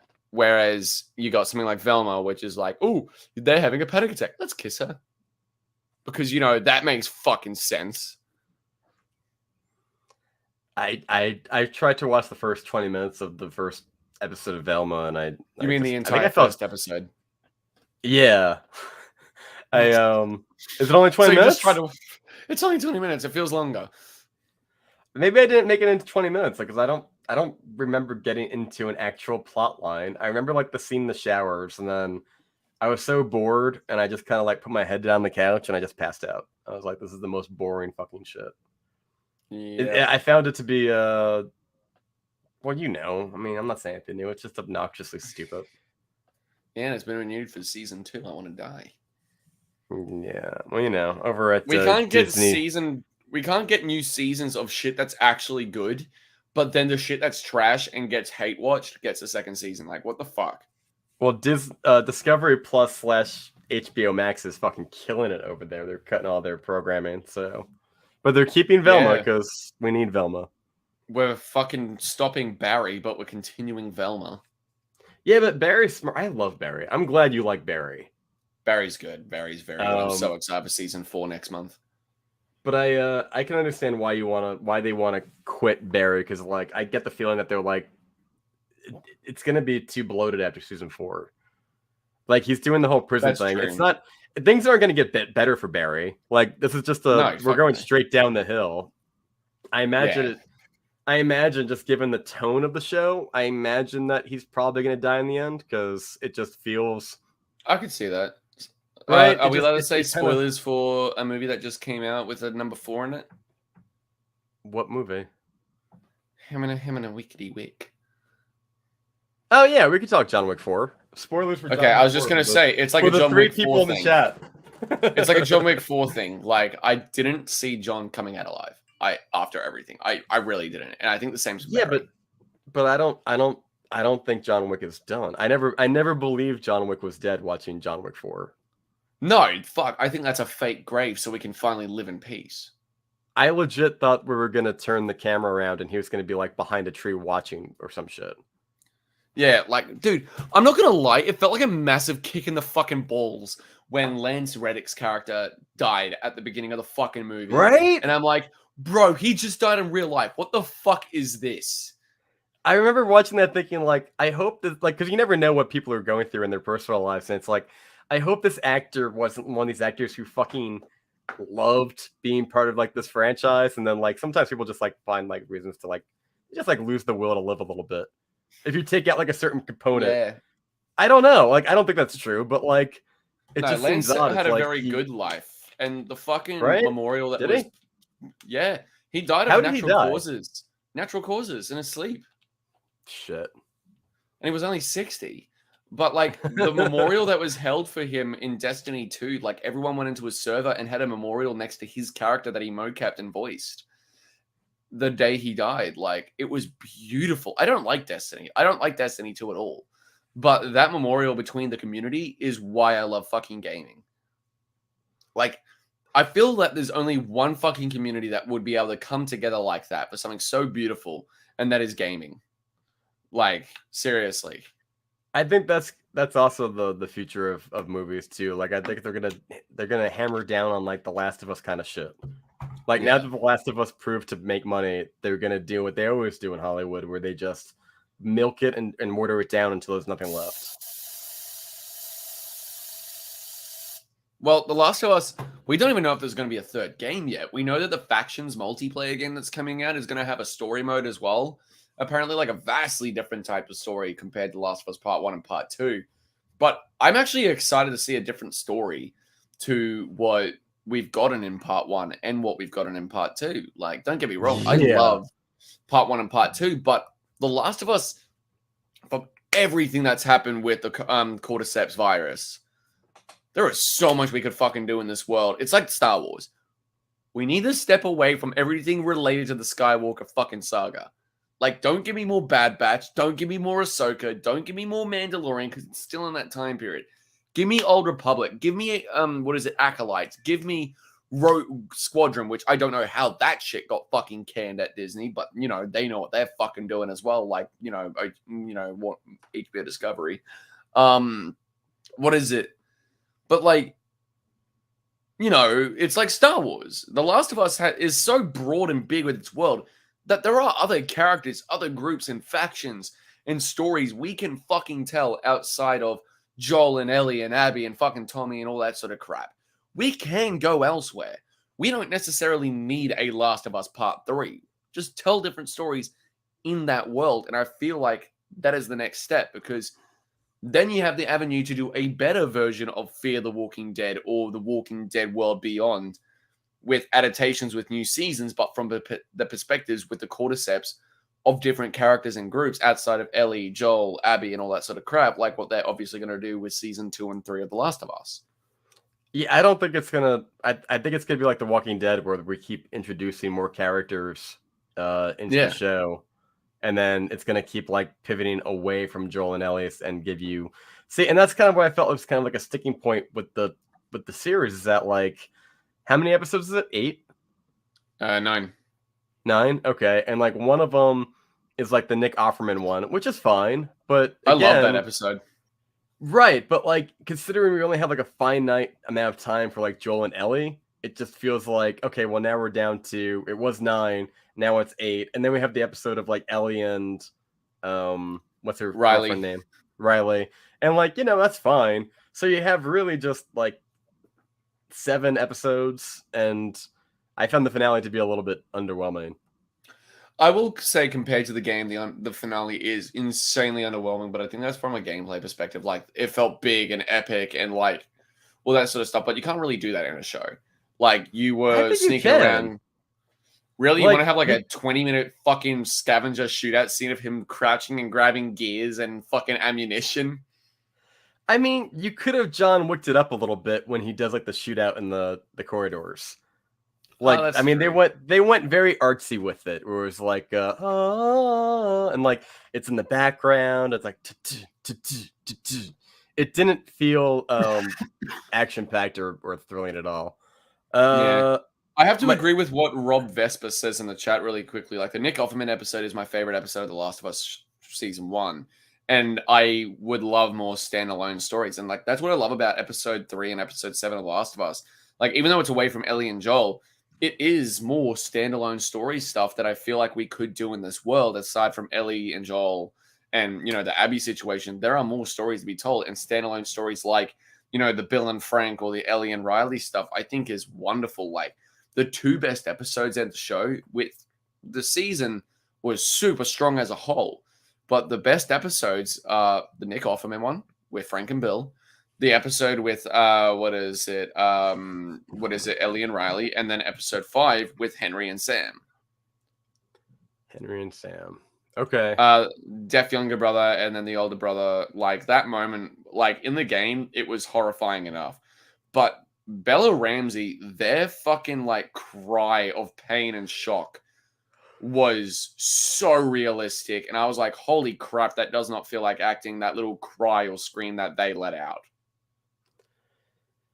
I wasn't a big fan of Rose from 2.5 Men, whatever her name is in the show. She's like the leader that wanted revenge. Oh my god, it was Rose, wasn't it? Yeah. She had to move on into a post-apocalyptic world after Charlie Sheen gave her fucking AIDS. I mean, I think it did lead into like one of the best scenes in the show, where the clickers are like coming out of the ground. That might be my favorite episode. That might be my favorite episode. Of the plays Tommy in the game get his head split in half in the background. That one, and whatever the episode is where it ends with like Joel getting a baseball bat handle in his gut. That one's pretty good too. I like how they did that university college sequence, by the way. Like, it was just short compared to the game. Like, that's my least favorite section of that first game. The university, the college. Fucking hate it. I hate that section in the first game. It feels like such a grinding halt to everything. But in the show, it's like they get there, then they get fucking ambushed, and then they're out of there after Joel gets wounded. I'm like, beautiful. That's how you handle that scene as an adaptation in the show. I really liked it personally, that part, and how they handled it in comparison to the fucking game, where that part I hate. And look, man, I'm nitpicking because I think I love the whole season. Like, I can happily rewatch it again. I probably will at some point and be fine with it. It might be better like as a binge, to be honest. I don't know. Oh, that's how I did it. I actually binged it. Oh, okay. I went week to week, and sometimes it would just end, and I'd be like, "Yeah, it was goodish." No, but so like what I did, you know, I watched episode 1 to 7 week by week, but when there was only 2 more episodes left, I'm like, I'll leave episode 8 this week. Then I went over to some buddies' places. The 3 of us literally binged episode 1 to episode 9 on release day, and I hadn't even seen episode 8 yet. We watched all 9 episodes in adjacent to each other, and it was actually a much better fucking experience. It was like a 12-hour binge. I could see that. Because sometimes it kind of ends in a humdrum kind of way, and you're like, you know what I didn't love about this either is that like I love the first episode where the guy is like describing the fungi, and he's talking about global warming, and he's kind of just dropped that after episode 2. Was that? I guess that's episode 2. No, episode 1 was the explanation on the talk show. Then episode 2 was the doctor in Brazil, going and doing the the autopsy. Right. What was the episode where we actually see, like, if you step on the fungi here, it affects it downtown? Episode 2 at the very end when Tess dies. That was fucking great. They should have pulled on that fucking thread. I feel like we got no clickers in this fucking season. Like, we got like that one episode where they come out of the ground and then they just fuck off. Oh, and the museum in episode 2. Yeah, but that's very front-loaded. That episode, though, and that sequence in the museum, I was like, this is fucking cool. Just hearing the clickers in the background just going...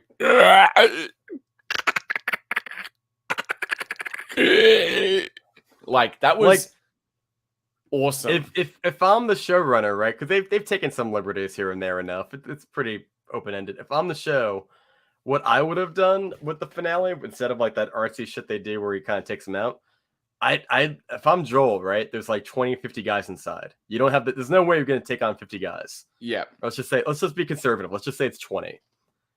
Why don't you do like some Walking Dead bullshit and like you open that door that lets the clickers in the fucking building, let them fucking tear. Joel has to kill them too. I don't know, man. Like, it felt like you needed more clickers in the end in a show about The Last of Us. And it just felt like, nah, it's good enough. And then you have a big hulking guy with a fucking zombie skin mask get thrown down an elevator because Daryl's a beast. I forgot about that. That was so stupid. They really stopped trying by that point, didn't they? At that point, he's got like the 2 blades and he's like, argh! And then Daryl just trips him down a fucking elevator shaft. I'm like, what? Well, you see, Patrick, he's a country star. He used to be famous, but now he wears people's faces, and he's and then Norman Reedus. He's a beta male. I will never forgive Konami for canceling the Silent Hill game that was meant to feature Norman Reedus and was going to be directed by Hideo Kojima in association with Guillermo del Toro. I will never fucking forgive them for canceling that shit, even though it was heavily teased in that PT playable teaser game trait thing that came out. And then, like, no one knew what it was. Did you ever play PT? I've seen the clip you're talking about. Yeah, literally, like, it's a playable teaser where it's like a looping building with multiple puzzles and just horrifying shit happens. And at the very end, it's a cutscene of Norman Reedus in Silent Hill. And it just, well, we don't even know it's Silent Hill at this point, but like, in association with Guillermo del Toro, directed by Hideo Kojima. And then it just shows Norman Reedus as fucking this random guy. And then it like has the classic like Silent Hill theme start playing. And you see Silent Hills. I'm like, oh, no fucking way. Like, and then the game gets canceled 12 months later. I'm like, are you fucking kidding me? Yeah. Guillermo del Toro, Hideo Kojima, and Norman Reedus doing a Silent Hill game. That shit would have been fucking mad. Why do you think that happens so much? Like, why do you think like you have really good ideas? Because I see it in movies a lot too. It's like you have a really good idea on the table. the director, the actor, everyone who wants to do it's on board. And then at one point, like a year goes by, and the studio's just like, yeah, no, we're not. We canceled plans to do that. Like they just lose all faith in it completely. I guess because the buzz is not as strong as it was a year ago. I don't know. Oh, the buzz was definitely there because it was meant to go back with Team Silent, the developers of Silent Hill 1 through 4. But I think it's because when it comes to Silent Hills, I genuinely think it's because of the damage that was done by Konami and the Western European companies that handled the Silent Hill spin-off and sequel games. Like, what is it? Shattered Memories, Book of Memories, Homecoming, Downpour, all those Origins for the PSP and everything. I think it's because of the damage that was done by Konami and the Western European development companies that handled the Silent Hill sequels after Team Silent fucked off after Silent Hill for the Room. Because Homecoming, Downpour, Origins is fine, actually. What is it? Book of Memories, Shattered Memories. Like, one of them is literally just a remake of fucking Silent Hill 1, but by a Western European company for the fucking Nintendo Wii. I am not even fucking with you. That's all it is. And I think it's because of the damage that was done there that people just had too much skepticism. So they're like, we're going to fuck this project off. We're going to do Death Stranding instead. And then following that, after the franchise has been completely fucking dormant for over 10 years, Silent Hill 2 remake gets fucking announced last year at a Konami showcase with 3 other fucking games and a new movie. Like, what the hell? I don't get it.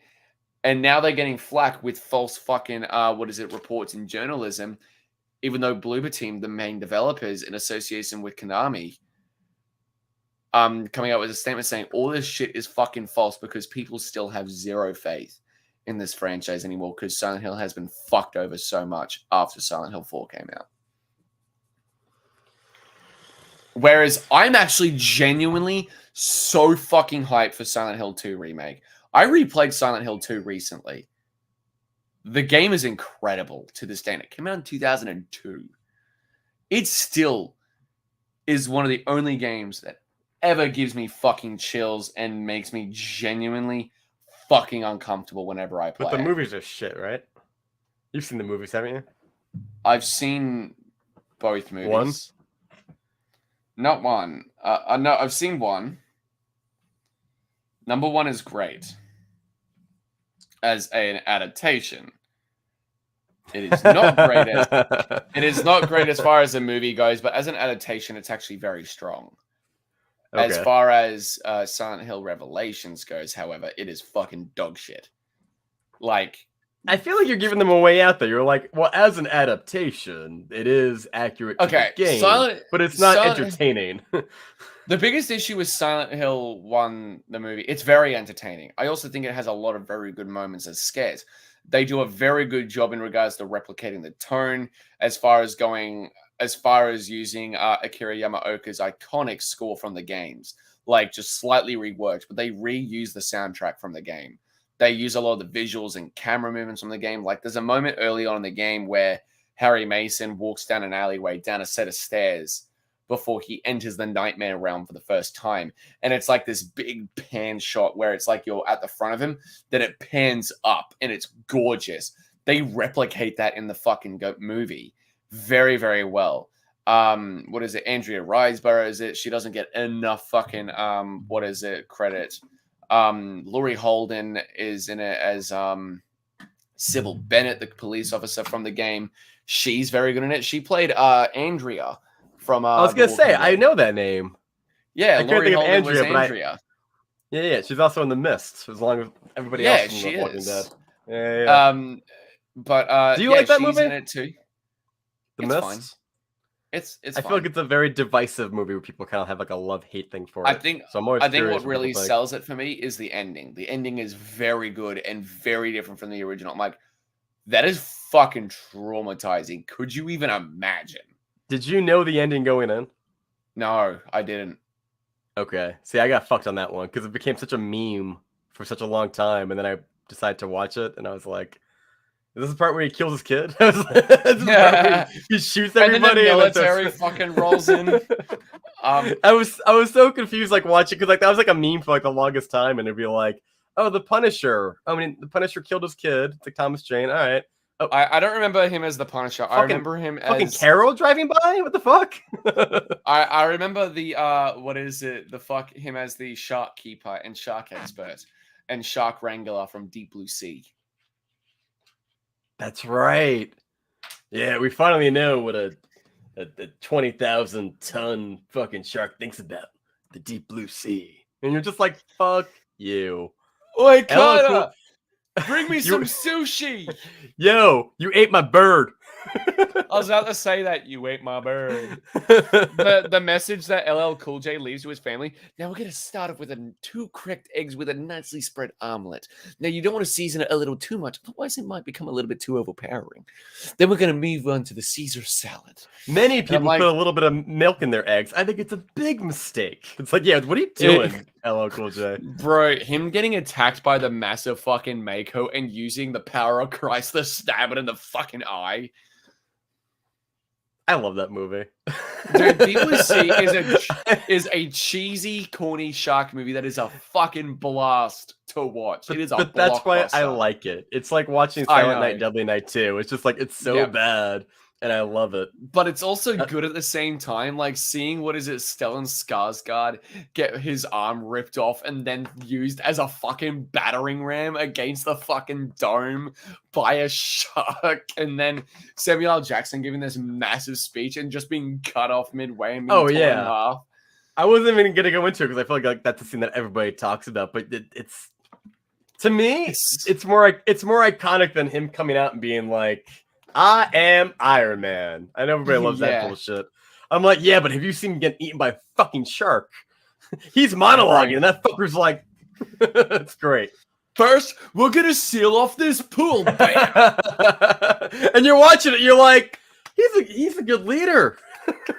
And nope. Just Nope. nope. Like, he's talking about the actual real-life accident where a group of people who are, in a plane crash in, like, a snowy airplane or whatever it was. It's slightly tinkered with.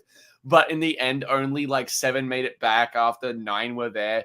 They're talking, like, about a real story where they ended up having to resort to cannibalism to fucking survive.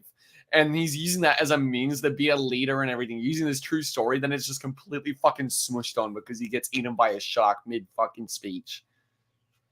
Yeah. It's a little out of place because he's not really a leader up until that point.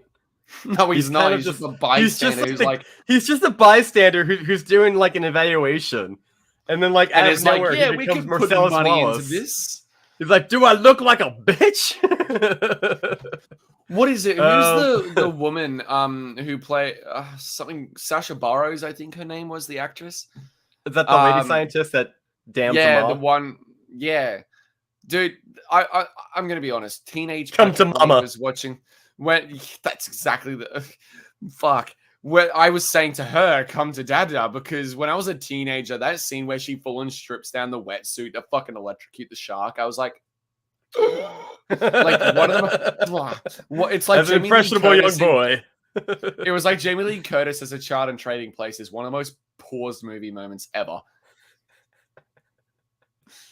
I remember being a kid and like my dad had like a VHS copy of like Basic Instinct, and that movie is steamy as fuck. Yeah, not even that. There's like a raunchy sex scene that goes on for like 8 minutes, and there's like somebody watching in the closet, like the lesbian friend of Sharon Stone. It's a whole bit. The guy who played the Chicken Man in Toy Story 2 just perving from the other side of the two-way glass.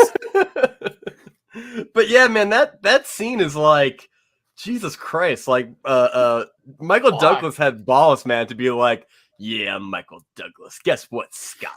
I'm gonna go in there. We're gonna flash some puss. It's like, what is it, Halle Berry in Swordfish? The only reason I will be in this moment is if you pay me extra to film nude. They paid her $10 million to film $5 million a titty. Yeah, exactly. And Hugh Jackman had the time of his life filming that one scene. Well, you know, when you're Wolverine looking at Storm's titties. And then they were both in movie 43. Oh, God. I forgot that movie existed. Him as the real life Men in Black 2 Bolchinian. Rob Vessa says, kind of like Steven Seagal in Executive Decision. Yeah, if you ever see Executive Decision, it's like Kurt Russell on a plane. Also, Halle Berry. I saw it She's like a stewardess. It's like it's a pre 9/11 movie. Like terrorists take over a plane, and they decide to. John Leguizamo is part of the SWAT team. They put a plane like underneath the main plane and go into the belly of the plane. And then from there, it's kind of just like Die Hard, where they have to. Take and then he sees Nicolas Cage saying, "Why can't you put the body back in the box?" That would have improved the movie. Seagal does have a cameo though, because like it's so lame. There's like a seal between like the two planes on the belly, but it's not gonna hold. And like Seagal's like looking at Kurt Russell, he's like, "We're not gonna make it," and Seagal's like, "You will," and he turns the hatch, and like the whole bottom plane just gets fucking destroyed along with him.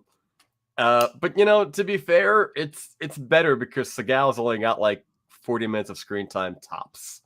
Okay. He's dead by Act 2. It's great. It's still more than Jamie Lee Curtis in Halloween Ends. I fucking hate that movie. I hate all those fucking movies now.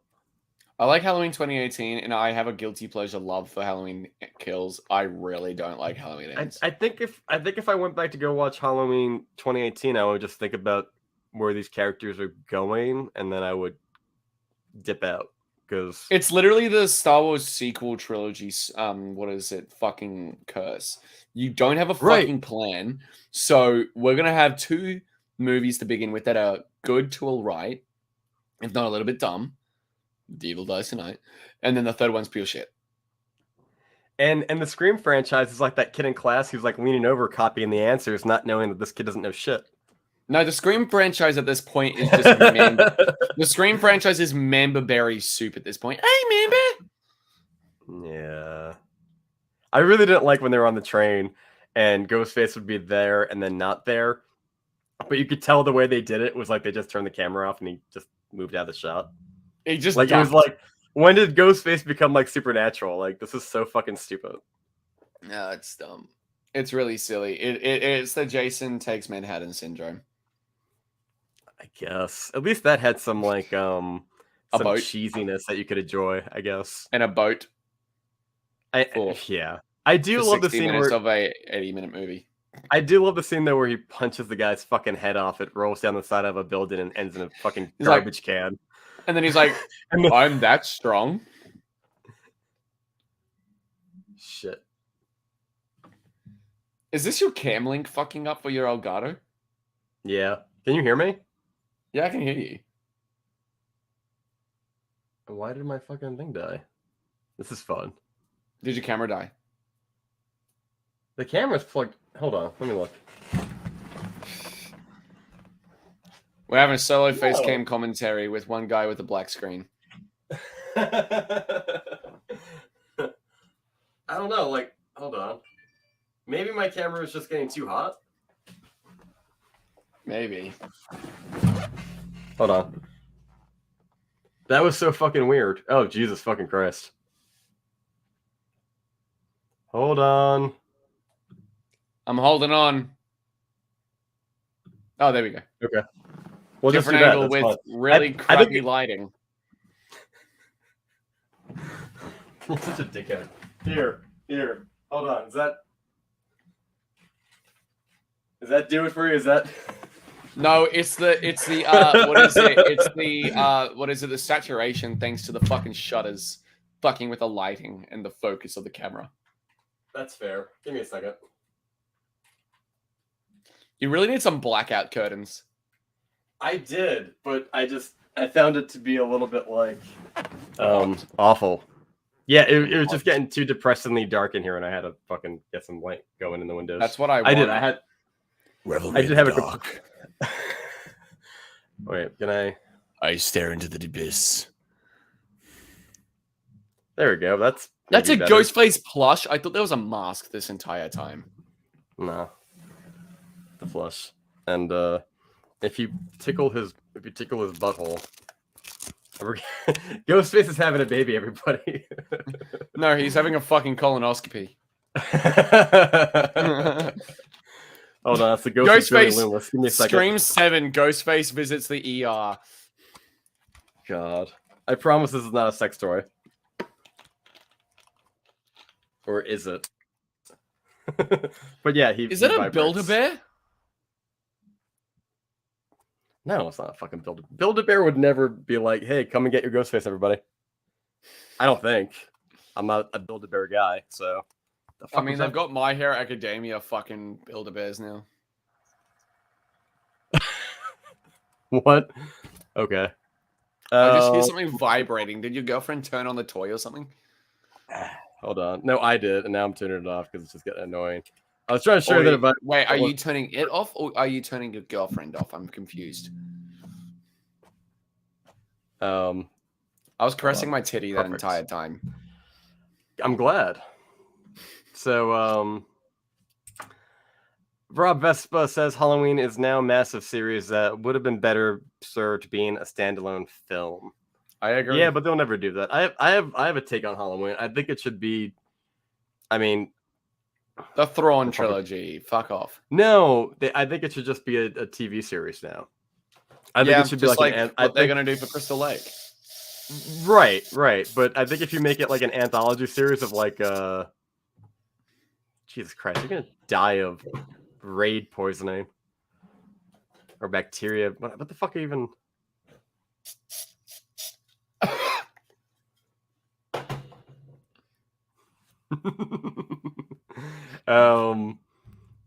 No, if you make it an anthology series where each episode is like a single tale from like Haddonfield, I think that shit I was gonna say Tales from the Hood, like in Leprechaun.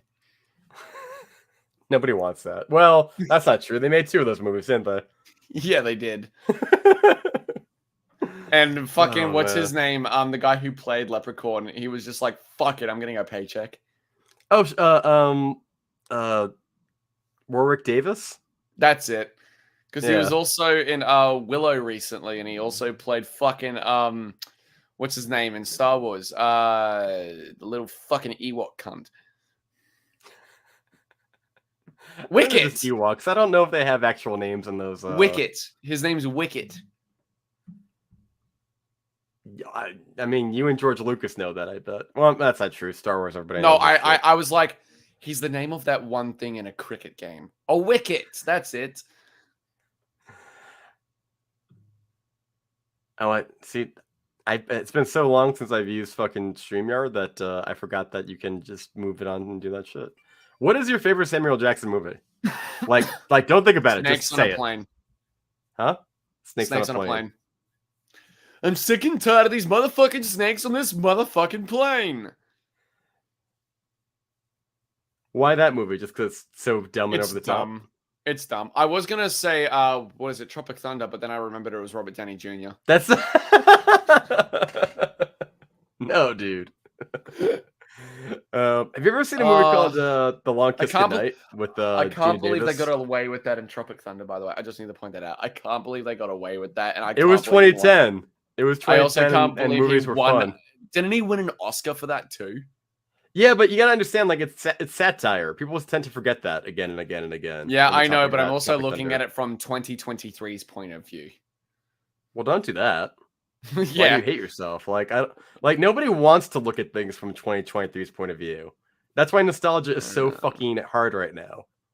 Yeah, I'm also hard for Samuel L. Jackson. Oh, Long Kiss Goodnight. Have you ever seen that one? No, I haven't. The most I know about Samuel L. Jackson. Man. The most I know about Samuel L. Jackson these days is because I have a deep respect for a man who loves anime and openly states that he watches apparently hentai. Samuel Jackson watches hentai? Yeah, he said it in an interview for The Wire. Do you believe him? Because I don't doubt it, honestly. It's Samuel L. fucking Jackson. Oh, this is cozy. Don't mind me as I get comfortable, everybody. Oh, yeah, let me just adjust my lumbar really quick. Let me just... Patrick's going to entertain you with tales of Australia and Foster's beer, his favorite. Fuck off. Australian for beer. This is super cozy. I could do this all the time. I'm sure I look like a fucking tool because I'm like, can you not be comfortable when you podcast or live stream? I can hear like a 5th grade teacher being like, sit up straight. you ever have those teachers that are like, "Are you comfortable? No. Are you comfortable? Yeah, I'm comfortable. Get uncomfortable." I'm like, gotta love Catholic school. I remember one time. Yeah, I went to Catholic school as well. I just remember one time when a teacher asked me to do something. I'm like, "Oh, sorry, I've got nothing else planned, so I can't." I would, but then I went on living my life. No, I literally said to the teacher when they asked me, "Can you go to the office and like deliver these books?" I literally said, "Well, I've got nothing else planned, so sorry, I can't make it."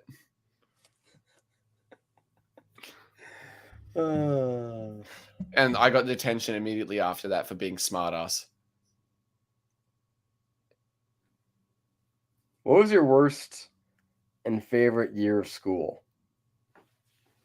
Worst was year 12. Favorite was, yep. Okay,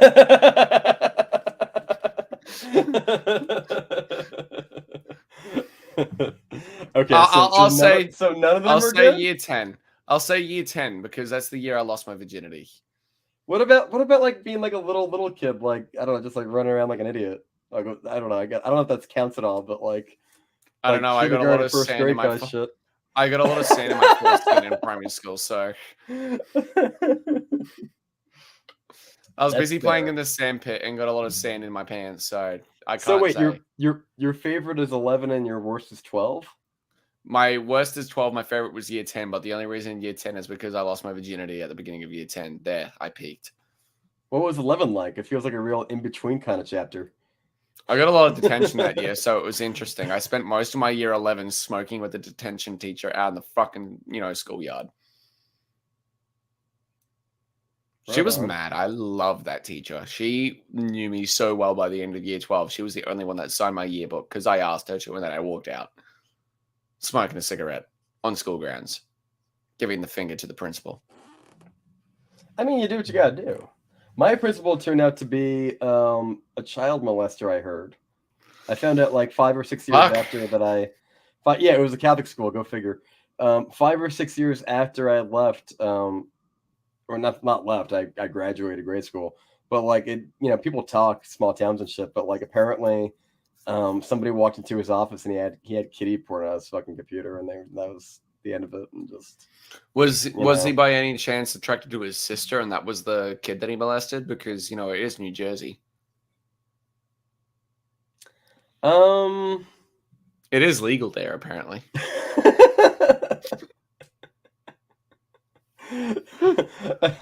I'm sure everyone in New Jersey's favorite anime is Domestic Girlfriend. Rob Vespa sounds like a cutscene from the R-rated version of The Breakfast Club. Wait, what Thanks, is? Rob. I don't know. Well, let's go back. Me flipping off the teacher while walking out and smoking a cigarette. Let's give Rob some love because we've been ignoring Rob, and he's our most loyal fan today. He says Halloween is now a massive series that would have been better we covered that standalone film. Which, yeah, and then he says John Carpenter wanted to do that with 3 regarding Monster of the Week formats. That was my favorite part of X-Files, Evil, and a number of shows. What the fuck did you want to do with 3? Well, 3 was an anthology. It was like season of the witch. That's what the initial plan was, and then Michael was so popular that they brought him back for 4. They brought him back. 3 fucking flopped big time. Well, you shouldn't have put him in 2, motherfuckers. The Long Kiss Goodnight no doubt resulted in many, many Gina Davis crushes. Fuck yeah, it did. Yeah. Which one's Gina Davis again? A League of Their Own, I guess. I don't know, Rob. What is Gina Davis then? I know Jeff Goldblum was in her for the longest time, but I don't know. I can't remember movies that she's. Long Kiss Goodnight. Oh, she's in The Fly with Jeff Goldblum. You ever see The Fly? She's the one that blows his fucking head off. She is hot, man. She's got those dimples, and back in the day, oof. She's got that Sarah Connor look about her with the blonde and the tank top. Oh my god, and that's what the movie's going for. But she's teamed up with Samuel Jackson, and it's just a fun buddy cop movie. Yeah, I might have to give this a fucking watch now. It's a 90s action movie, and Samuel Jackson is like peak, and he's quipping the entire time. Yeah, I might have to give this a watch. What's it on? It's on Prime. I don't know. Oh, and it's also I think it's also a Shane Black movie, if that does it for you. Is it really? Yeah. It's I love me some Shane Black. It's a highly underrated film that people don't really talk about that much. Hell, it even foreshadows 9/11 because they talk about how they want to do a 9/11 attack so that they can get like the Patriot Act and that they can get certain bills passed, and then long and behold, something similar in reality happens, and you're like, Speaking of 9/11 movies, okay, now that we're on this interesting. I'm topic, just gonna not say anything so that the FBI doesn't kick my door in. did you see the movie with Charlie Sheen called 9/11? I saw the poster and the trailer, and I didn't watch the movie because I don't hate myself. Bro, it is one of the funniest. Just It's one of the funniest 9/11 movies that ever came out. yeah, it's as funny as Jimmy Carr making fun of Pete Davidson's dead dad, because he died in 9/11. Tonight is not the roast of Pete Davidson's father. That was back in 2001. Oh, that's right. I thought you were talking about King of Staten Island. Did you ever see that movie? Yeah, I actually really enjoyed it. It's pretty solid. I fucking love Bill Burr. Pete Davidson. And Pete Davidson. No, I mean Pete Davidson can fuck up sometimes here and there. He's very one note. He is. Kiss Kiss Bang Bang. That's a good movie. It's that Downey and Val Kilmer. Did I ever Another see Kiss Shane Kiss Black Bang movie. Bang? Yes, you did. Yeah, I did because I watched it for the what is it, the 90s movie thing. Oh god, the Ryan O'Toole. That was ages ago. That had to be at least probably like 2 years ago. It was 2021. Okay. So, yeah. Wait, Kiss Kiss Bang Bang was 2005. Michelle Monaghan, man. Let's just point out Michelle Monaghan. Bro. I mean, she keeps diminishing returns there with each fucking She was the best. She was the best part of Pixels. Yikes, dude. Fucking yikes. I know she was in True Detective with Matthew McConaughey and Woody Harrelson. But then she was like in the Craft Legacy. She was in the Craft Legacy that came out in 2020 with David Duchovny. Yeah, her and David Duchovny are married, and Duchovny eventually becomes an evil. Yeah, but that's like having what is her name? Who was the girl that died at the beginning of Scream? Drew Barrymore. That's it. That's like having Drew Barrymore and fucking what is it? That Finger movie with fucking Tom Green. Freddy Got Fingered. I'm not proud that I knew that quickly. I remember the fucking piano scene. Oh my god. The piano scene with the fucking hot dogs. Daddy, would you like some sausage? Yeah, he was Daddy, the original. Would you like some sausages? He did the original. He did the original Wednesday Addams dance, man. You know, he improv that all by himself. He choreographed it all by himself. Did you know that? He choreographed it all by himself. Yeah. Oh yeah. Yeah. Groundbreaking. It broke new ground. Rob Vespa says, being the highlight of Pixels. Yeah. Yeah, that's not a very high bar to set, though. I thought Peter Dinklage was going to be the highlight of Pixels, and I was wrong. Look, aside from Michelle Monaghan being hot, he is the other highest bar of Pixels, but that's because he actually looks like he's giving a shit, and he's actually trying. Speaking of Pixels, here's my segue. Do you think Super Mario Brothers is going to be any good? I think if it's a good movie, I think it's going to make 1 billion. I think if it's a great movie, it might make $1.5 billion. I don't think, however, it's going to be a good movie. That's fair. So it's going to follow the trajectory of like the Sonic movies, kind of. I think it'll be fine. I think it'll be perfectly watchable. I think it'll be good, fun family entertainment. As a Mario fan, I fucking splooged my pants when I hit puberty and the 20-year anniversary of fucking Mario came out for the Wii. And it was the original Mario, Mario 2, and Mario 3 in a big pack in 16-bit glory on the fucking Wii. And I bought that shit and I played it to the point that the disc just wouldn't play the game anymore. I'm a big Mario fan, so I'm obviously excited for this fucking movie, especially due to how they've done the Mushroom Kingdom and everything. Jack Black as Bowser, fucking Anya Taylor-Joy as Peach. Beautiful. Are you excited for the DK rap? Oh yeah, I saw that. Did you see that? Oh boy. It showed up somewhere on TikTok or Instagram or some bullshit. I saw it on Twitter. Twitter. Seth Rogen talking about it. I don't even remember the DK rap.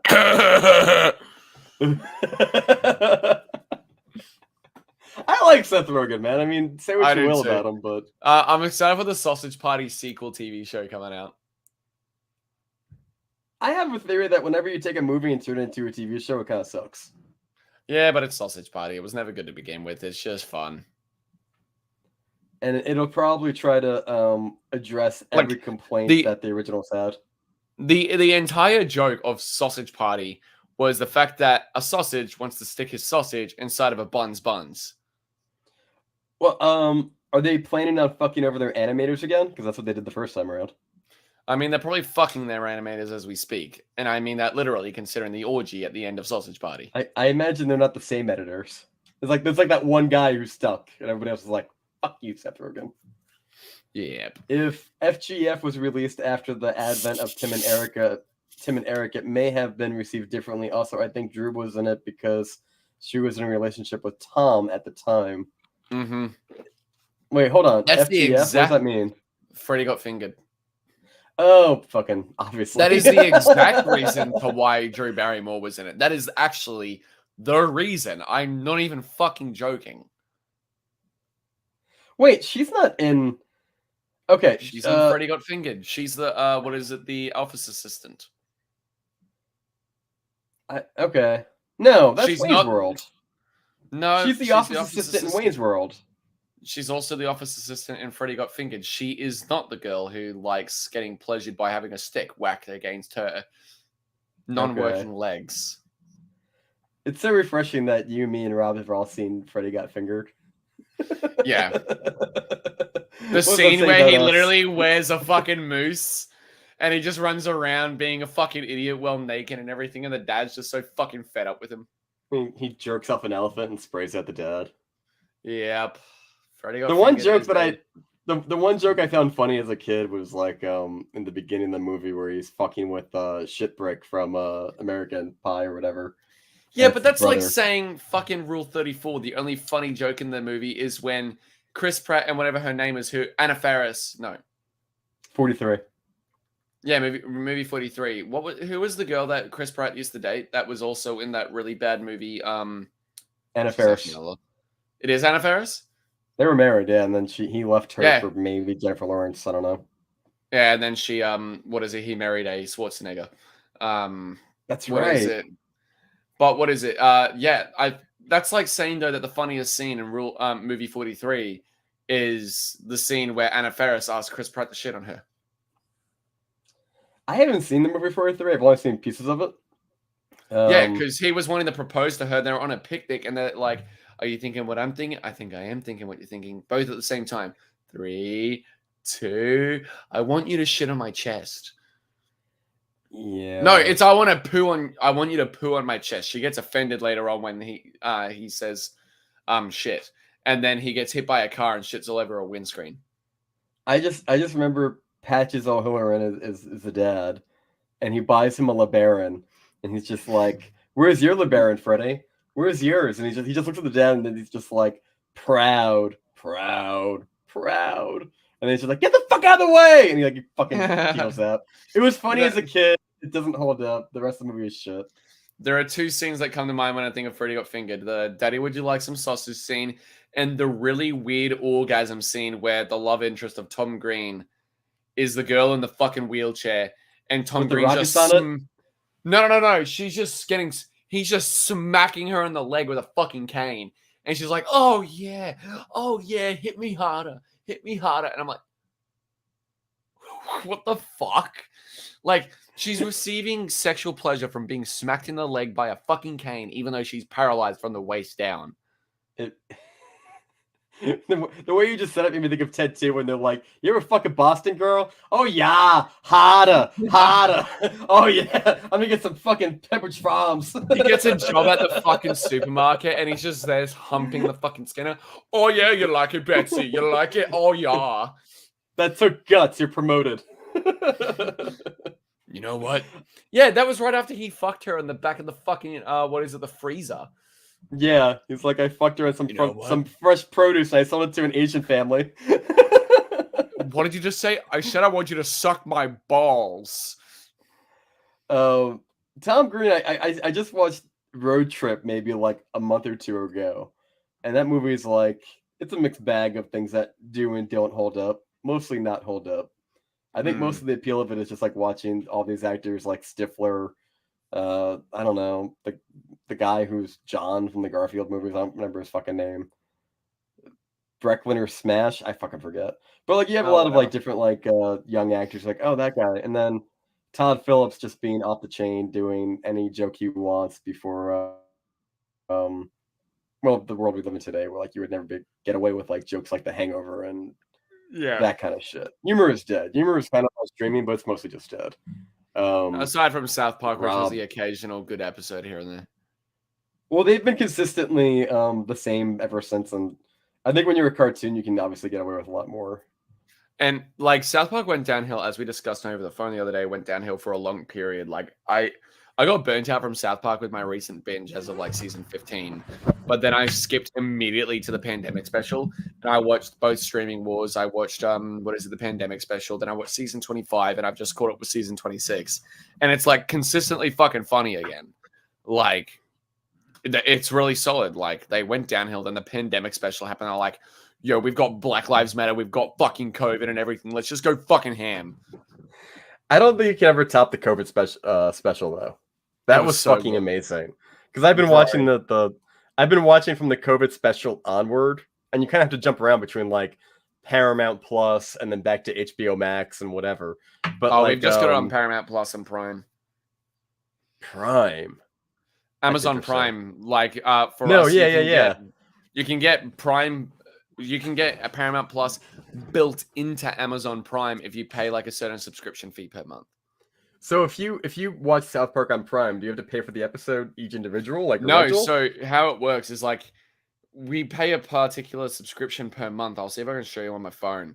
And like we have a tab down here called Your Channels, and it's Paramount Plus, and you can click Paramount Plus on the Your Channels, and it's got like Scream 5. It's got okay, yes, no, that's how I watch Prime too, because I don't have Prime, but I have it through Amazon. I'm sorry, that's how I watch Paramount. I watch Paramount through Prime, just like you. Prime, yeah, that's how I watch it. Yeah, because nobody goes out of their way to like pay for Paramount Plus. Nobody gives a fuck about Jersey Shore and Dora the Explorer Plus like once, and I'm like, bro, I'd rather watch my Nancy Drew, my fucking Under the Dome and everything without having to pay an extra fee. Yeah. And not only that, I don't have to worry about fucking binge removing fucking Harry Potter off of it. You still watch the Harry Potter movies? Every now and then. I don't like the Fantastic Beasts movies, but yeah. I've never seen them, and now they've canceled J.K. Rowling for being awful. And I'm just like, well, all right. She is transphobic, so I don't blame them. I still played Hogwarts Legacy. I don't give a fuck. She's literally getting like fucking 3% of the fucking profits, and it won't make her any wealthier than she's already becoming from Universal Studios, fucking Orlando, and fucking the books and the previous movies. She still gets fucking inflation and salary from that, so fuck off. She earns more from those in regards to interest and fucking inflation than she will from fucking Hogwarts Legacy. Bugger off. I never would have taken her for being transphobic simply because, like, I mean, I don't know Harry Potter well, but it just seems like a mixed bag of people from all walks of life, and that seems kind of the opposite she's a transphobe. of. It's her. Yeah, but you get what I'm saying, right? Like, Hogwarts kind of feels like a place of like Island of Broken Toys kind of thing. You know what I mean? Like, they're not like all stormtroopers and shit. There's like personalities and individuals and shit. So yeah, it's not like it's Star Wars and George Lucas with the Empire. Right. So I don't get it. Fucking Rob Vespa's keeping the chat alive. When this thing happened to the world a few years ago, I binged 23 seasons of South Park. It changed me. Do you think the recent Streaming Wars movies are good? Yes, I like the Streaming Wars movies. Yeah, I like them. I don't think anything's nearly as good as the COVID special. Cartman getting dragged into the classroom. No, there's a pandemic. No, I don't think I can do this anymore. I have thoroughly been enjoying the Cartman lives in a hot dog story arc. I love that.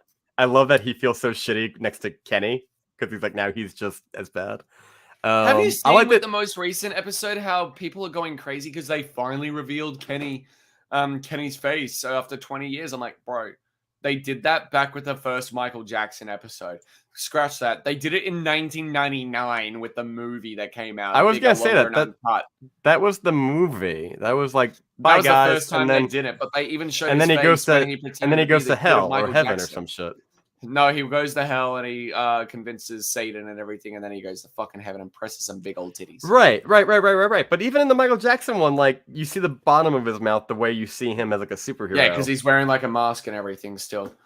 So, and you know, I mean, the bottom half of a face on South Park is kind of a joke. It's like that could be the Coon and Friends episodes. The Coon and Friends episode. No, I am Mysterion. I actually have powers. When I die, I am reborn and everything. You guys just don't remember it. Anyway, fuck this. I'm going to bed. And then fucking Kenny's mother. Oh, God, it's happening again. Just rebirth Kenny. We never should have gone to that fucking cult. Yeah. Do you like the new season, South Park? Yeah. Butters and Cartman getting a fucking job is just the most bizarre fucking thing to me. I want to strangle Cartman so bad. Whoa, bro, you get like $100. I need a job too. Well, this fucking sucks. Have you seen the one with like branding? I don't know if it's the same episode or not. Maybe it's the one before, but like there's the one before. Yeah, another one you're talking about. Yeah. And it's like something victim. And I'm just like, yeah. Goddamn. Oh, Jesus. As you said, though, nothing will top that fucking COVID special. Like, the COVID special was just so fucking perfect in so many different ways. And it was like the raunchiest South Park has been since like the Human Sentai Pad. Sentai Pad? Is that how you say it in Australia? The Human Sentai Pad. Isn't it centipede? Like... No, the Human Sentai Pad episode. iPad. This is a pad. Oh, okay. You're talking about the I was going to say, do you say the I think you just jumped back to Human Centipede again. All right. Yeah. No, the Human Sentai Pad episode.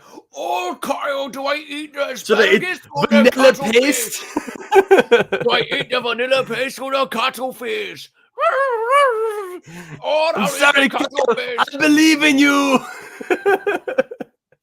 Watching them. Have you seen? I was gonna say, have you seen them behind the scenes with like Bill Hader and him? It's fucking great.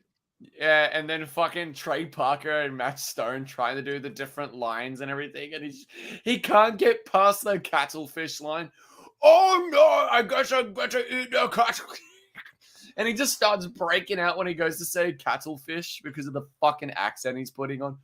Oh no, Kyle! I believe in you. South Park kind of feels like the last thing to not be interfered with, kind of. Yeah, because I feel like if you... I don't know how he's got the shield that he does, but like if anybody else, any other white dude got on a microphone like that, it just started being like a stereotype of whatever, it'd be like game fucking over, dude. It's like, it's only because he's got like 30 years of a... He's been doing it since the fucking first City Walk episode. Oh, hello, welcome to City Walk. So he's essentially godfathered in, but like that doesn't necessarily mean that people don't come along and just like hammer you, like a nail sticking out. But like this is the same show that in season 16, when the hashtag cancel South Park happened, they literally implemented that into the end credits of every fucking episode. You can't cancel something that tries to cancel itself. Also, I don't think Viacom and Comedy Central would have the balls to cancel it because, like, what else do they have going for way them? too much fucking money. Like they've got name like 5 shows on Comedy Central outside of South Park. I'll wait. Yep. Yeah, I can't think of one. Mom. With Anna Faris. Mom? That's not on Comedy Central. I mean, maybe it is in your country, but it's not. It is not. That's like a broadcast CBS show. That's like on basic cable, like basic network channel 2. I actually enjoyed Mum for the first couple seasons. I'm not even gonna lie. It reminded me of the good days of 2.5 Men and Big Bang Theory. That's fine. It seems like comfort food. But after I watched what is it, Young Sheldon, I can't go back to Big Bang Theory. I really can't. Young Sheldon can still be fucking annoying, but like it's actually still way better because it actually attempts to be a fucking show with a good story. Here we go. Rob Comedy Central roast, Dickman, The Office, Modern Family, Big Bang Theory, It's Always Sunny in Philadelphia, Suits, The Simpsons, Young Sheldon. They're all apparently Comedy Central. But not in reality. Like, maybe you get them that way, but that's not how we get them in the States. Or maybe it's gone to... I think they do a lot of syndication. I'm saying, like, an original fucking idea. Like, an original show that was theirs. I just think Comedy Central needs to eat a little more cuttlefish. Rob Vespa says, Bill Hader breaking character is just the best. There's so many clips of him losing, including while on SNL. His show, Barry, especially the first season, was a pleasant surprise. Dude, I fucking love Bill Hader. There's a great clip on fucking on YouTube. Did you ever see that show Investigation? Oh no, Dateline. It's like an investigation discovery show, but it's like Dateline. He does a fantastic impersonation of the guy who does the voice. And like it's fucking great. He's like oh, it's like, so I understand your father shot you in the face. That must have been wild. Like it's fucking great. And he meets the guy. He's a great impressionist. I'll send you the clip. I'll send you the fucking clip because it's fucking great. In It Chapter 2, like it proved to me how good of a comedian and also how good of a fucking impressionist he is, especially with the Job of the Hutt impression where he's just sat there and like, I was talking to Eddie's mom and I said, and I'm just like, dude, that is like the best fucking Job of the Hutt impression I've ever fucking heard.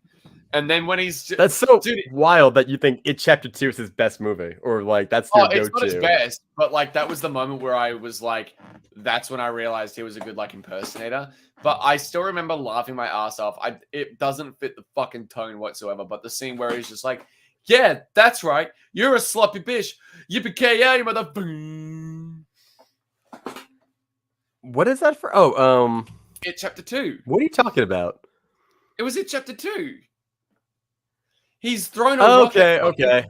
He's thrown a rocket Pennywise, and he's just like, that's right, you're a sloppy bitch. Yippee-ki-yay, mother. And then he drops the rock because he stays into the fucking, what are those, the deadlights or whatever they were called for fucking Pennywise, and he just goes into a trance. I think I've seen part 1 about 100 times, and I've seen part 2 maybe twice.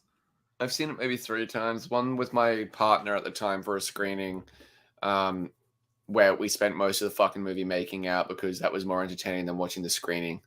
And then the second time I saw it was a second viewing so I could do my review. And then the third I've never time made was out at a screening. That's got to be like a bingo bucket list kind of thing. It's like I've never been like, come to the screen. Come to this press screening where there's going to be other press members. We'll make out. It'll be great. Right, we were at the press screening and everything, and there was a bunch of press members with like their fucking notepads and everything. And my girlfriend and I was so bored watching the movie that we spent 2 hours and 45 minutes just making out.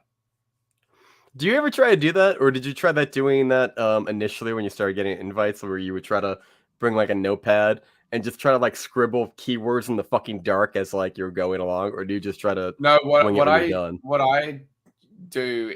I still do it is I bring my phone and I have it up full brightness to annoy everyone around me because I hate everyone.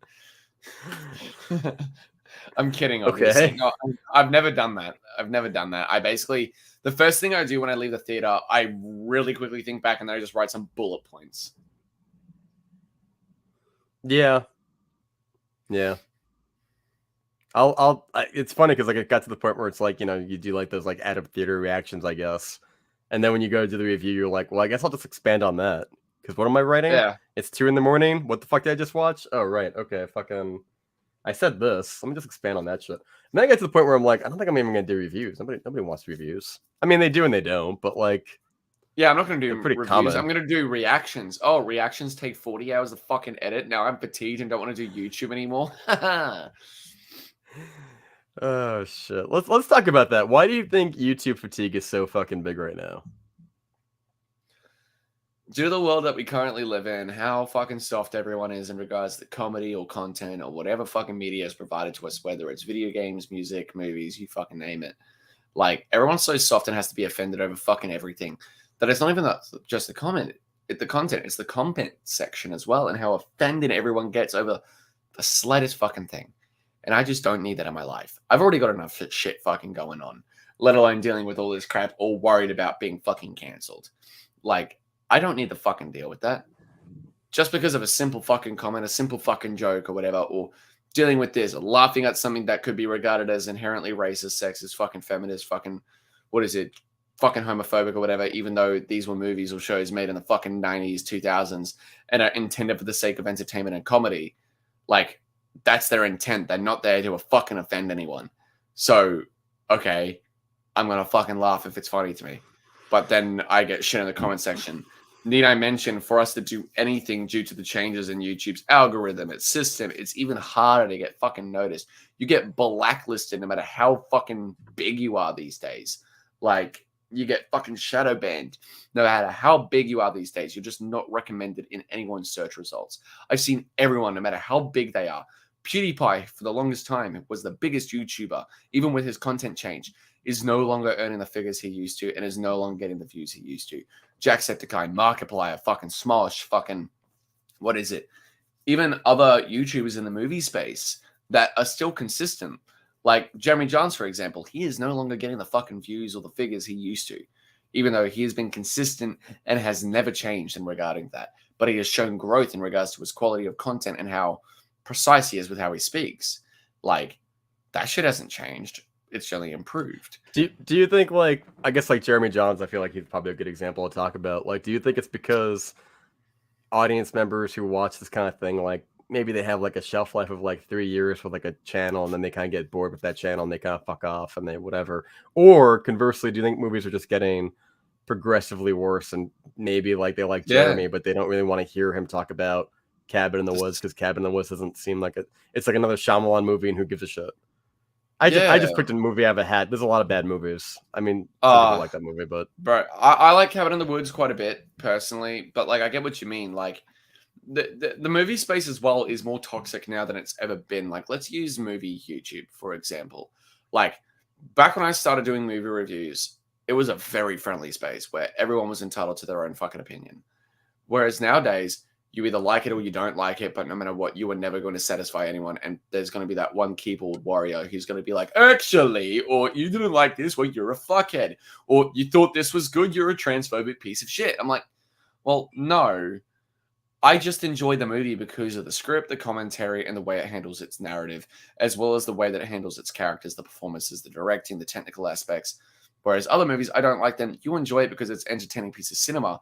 I might too. Like, for example, Sharknado. It is not a good fucking movie, but I enjoy it as just an enjoyable piece of media. I think it's very fun. Deep Blue Sea, that's the exact same. Snakes on a Plane. A movie, in my opinion, does not need to be fucking good. It doesn't need to be particularly deep to be entertaining at least. Like, no matter how much I say Scream 6 is just a mediocre fucking film and isn't great for the franchise, at least its standards, I still enjoyed the hell out of Scream 6. Like, and I won't dispute that fact. But everyone's so opinionated. You either like it or you don't. There is no fucking middle ground these days. And I guess a lot of people with movie YouTube are so tired of the same shtick of people having either one opinion or no opinion at all. Do you think it's actually true though, or do you think it's just the perception of it? Because like the people that are contrasted of it, right? Because I think the people who are like middle of the ground, kind of just, they're not very loud. So like you're going to hear the people that are extreme and the people that are just like, yeah, it's okay. That's not going to be the comment that has 800 likes and goes to the top. Yeah, like it's the way that I look at media. In media right now, in regards to like perception, is the same way I look at a lot of things. Like, don't get me wrong, politics is fucking shitty, but there are a lot of politicians trying to do some good. Same thing with cops. There are a lot of fucking awful cops out there, but there are also a lot trying to do their jobs and do a lot of good. But the problem is, those good are whittled out and weaved out by the few bad, because they're the ones that are either reported on most or the ones that take the most impact, because they are not what one are ideally looking for, and the ones that are going to stick with you the most due to the negative impact. Negativity is much more hard hitting overall for us as human beings than positivity is. Right, and the discourse and the clashing, it's more intoxicating. It's, well, not even that, it's more monetizable. Like, this is what sells. Yeah. This is what gets clicks. This is what, you know, news outlets love for, because like it's gonna make the difference between engagement or not. You know, if you have something that people agree upon, then it's like, well, this is boring. Nobody's leaving any comments. But if you kick the hornet's nest, I guess we get like, you know, what you get. Like on my channel, my most popular movie reviews I ever did were the ones where I was shitting on them, and they got boosted in the algorithm because of that. Movie reactions, they're my most popular videos of all time. Don't get me wrong, along with the source stuff and the rankings and shit. But that's because that was shit I was either passionate about or I provided good commentary. But when it comes to stuff as simple as video game commentary, video game reviews, movie reviews, the ones where they are highly negative, they're the ones that are going to get the push because they're the ones that get the most interactions. And that's how the YouTube algorithm fucking works. And that's why fatigue is so bad, because of how the system works. I think it's also shifted a little bit because, like you said, like if you go back far enough, like, you know, it was like a novel idea for people to like, hey, I'm one of the few people who's doing a movie review on like whatever the fuck came out in 2014. And now it's just like everybody and their mother is like, they've got like a movie review and it's kind of just like nobody gives a shit. I think we've kind of moved past to like video essays, I guess. Yeah, and you know when I mean? I did my initial return to YouTube, that's what I was considering doing, like retrospectives and big video analysis on a movie of my choice every week or two. Because I feel like that would be, one, a lot quicker to fucking write and do, and much easier to fucking edit and get up and be a lot more enjoyable to make because it's something I'm passionate about as a comparison to like a general movie review or a general reaction. Like something retrospective and deep dive as opposed to just general passing. Oh, okay, time to forget the movie came out. On to the next one. Right. And I'm in the same boat. Like, I mean, I don't know if you've seen some of them, but like I have a shitload of these end and explain videos, but they're not really end and explain videos. It's just that's what people click on. But they're really fucking video-esque. Right. But like, do you really think I'm taking 23 minutes to explain a movie, or do you think I'm gonna go into it more? So it's like I think that's where we're going. But even that can be my current problem. The reason that I haven't really done a lot of shit lately is that like I don't have 20 minutes of things to say for, say, like Knock at the Cabin. Or I did one for Megan, but I felt like even that was like a struggle to get out. Because like there's only so much you can say about Megan, and I think it's a lot to do with the fact that like we don't have a lot of great original movies coming out anymore. It just feels like I wrote one for Terrified 2, but then the report came out that Terrified 3 was coming out. I'm like, fuck, I'm not going to now because the bigger picture will be eventually revealed, and the finale is probably what's better to do an ending explained for. Yeah, well, it does feel like a tightrope because like on the one hand you want to, for me at least, it's like, okay, this is my take on Terrifier 2. I recap it briefly because I assume you've seen it. I give you some like behind the scenes shit because that's the shit that I love, and then I kind of give some thoughts and whatever. But like, you know, it's definitely hard to do because like if you don't love the movie, it's a giant time commitment to do like a 20-minute video. It probably takes like 3 days to make a 20-minute video, if not 4 or 5, depending on how much you want to get into the editing of it or stuff like that. And like it's really simple. If the movie's coming out at this time, and let's face it, January is a dumping ground. You just have no passion for it, and you're just like, now I'm just like walking through the paces doing this thing of like, okay, well, I know this is my template, and I'm gonna plug this movie into the template, but you're just like, God, this is draining me dry. It's like I don't want to be here. I don't like this movie. Where are the fucking good movies? And then you just, like you said, you're like, I guess I'll look backwards. I guess I'll go and I'll like look at some classic movies. I'm kind of debating doing like just going through like the John Carpenter movies. I saw Assault on Precinct 13 the other day, the original one, and I had never fucking seen it. And I saw it not too long after Scream 6. My God, dude, what a fucking gem Assault on Precinct 13 is. It's good. It is. You've seen it. I've seen Assault. Yeah, I'm a big Carpenter fan. I love Carpenter. Okay. I fucking love it, man. It has like that slow, methodical pacing that Jaws has. Like you just hang out in this movie. The like camera Jaws and, slow. Jaws and Alien. It does what Jaws and Alien does best. Right. It has a small lingering feeling. It does a lot of this, like the camera kind of moves over to the other character and then it kind of drifts back, and you can not cut for like minutes. And I'm like, this is the movie I want to hang out in. Like the masterful, introduction scene to all the characters in Alien, where it's just that table and it's just a camera that just shows them all in the frame, and it doesn't need to cut.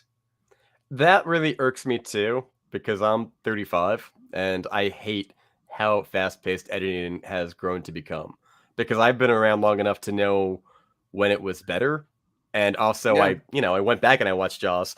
But like, I if grew I up was watching like, the classics. I grew up watching movies like Calamity Jane and Singing in the Rain, where musical numbers didn't need editing. It was just a stage and one fucking shot the entire fucking time for the musical number. But now I see movies like La La Land. I see movies like Don't get me wrong, In the Heights is a good movie, but I don't need this sporadic bullshit amount of fucking editing in a musical. A big, broad musical number in one fucking take as one big production is all you fucking need. dude, I am a sucker for a movie that feels like it should have been on a stage. And you're in one set. I was watching Reservoir Dogs for the first time in years the other day. And look, there's a couple scenes where like Chris Penn and Steve Buscemi drop the N-word very casually with a hard R, and you're like, oof. That and I think because like, you know, I mean, obviously I'm not like, hey, they asked, they called up Samuel L. Jackson like, hey, can we get a pass for just this movie, please? You know, I know I don't know you yet. I won't know you until next year with Pulp Fiction. But listen, but you're in talks with Tarantino, aren't you? Like for next year, right? Like, come on, you can't. But it's true, man. Like I remember watching that movie and like, you know, I guess it like bothered me then too. But like, I think because, you know, we're so tapped into like the zeitgeist that is today, it like pierced my ears hard, like even more so, I guess, in a weird way. Yeah, because it's almost like I've been like. And then you have Cartman and South Park. He's just, right. I don't. Yeah, but like at least that, you know, it's a comedy, and like these guys are like gangsters, and they're just like, you know, it's like the Harvey Keitel and Michael Madsen are fighting, and Steve Buscemi just walks up and is like, "You're acting like a bunch of," and I'm just like, "Oh fuck." And Chris Penn too, Sean Penn's brother, who's like the guy in the tracksuit, also just like egregiously kind of just awful. But with that said, there's so much to take away from that movie because like Tarantino takes one location, and sure you have like the heist scene and the flashback scenes, but yeah. I don't know, man. I don't miss the racism, but I definitely miss. No, I don't. I definitely miss like one location, actors being actors and stretching their theater chops, and just like they have to interact with the other actor, and that's what makes the magic. It's like them playing ping pong, and you don't get that in movies anymore. It's like, we're gonna shoot your shit. It's mediocre, cut, and then the B shot, cut, print it. John Wick 4. Oh my god, that fucking building you know what I love about John Wick 4, and I don't think people talk about it enough because it's all about the action. That movie, as a dude, I think it's gonna sound sexist, but whatever. I don't think it is. But like as like guys that like misses like, you know, they used to make like dude movies. Like that just had like a certain like they were made for guys the same way they used to make movies that were for chicks. They do the same with girls. Like that's why they have a genre screening event called Chick Flicks. Right. So like I don't know like what would be a good comparison. Maybe like Brian's Song, because it's all about friendship and stuff like that. Or like Shawshank Redemption, although everybody loves that fucking movie. I love how John Wick 4 Brokeback Mountain. Shut the fuck up. I love how John Wick 4 has so much like honor, loyalty, friendship, integrity. All the characters stick to what they say they're going to do. They follow through. They have a code which just feels very like it's very apparent. And I don't know, man, like by like the midpoint of the movie, I was cheering for like those three fucking characters like it was like the fucking Last Samurai or something. Like, I don't know how to put it. It's just not standoff at the end with the fucking flintlock muskets. What is it? Pistols. I'm like, this is like the most fucking testosterone-filled shootout I've seen since like The Good, Bad, and the Ugly. Right. Exactly. Not like, The Last Samurai. I'm surprised a tumbleweed didn't fucking go across the screen. I just half expected a tumbleweed to fucking fly across. Yeah, but I mean, you don't get that in movies anymore. Like, I think it's like a Lionsgate movie. It's a big budget movie, but it does not have meddling from studios. It feels like Keanu Reeves has enough money and enough people that like, hey, we're going to do this on the side. Kind of the way Damien Leone did with Terrifier 2, where it's like, we're not going to have any meddling here. We're just going to make a good quality film and let it speak for itself. We don't have that anymore. Now it's like, hey, let's keep cutting to the next scene so many times that you don't keep up with what's actually happening. until you're done with the movie and you're like, that was shit. Even something like, I'll bring it up again, even though the movies aren't like great. Saw. The first 7 movies had no fucking meddling. The first 7 movies, they were just what they wanted it to be, and I appreciated that, and I could enjoy them for that. Spiral, I still really fucking like, and by the way, I've still got that Playme fucking USB you sent me with the fucking Blu-ray.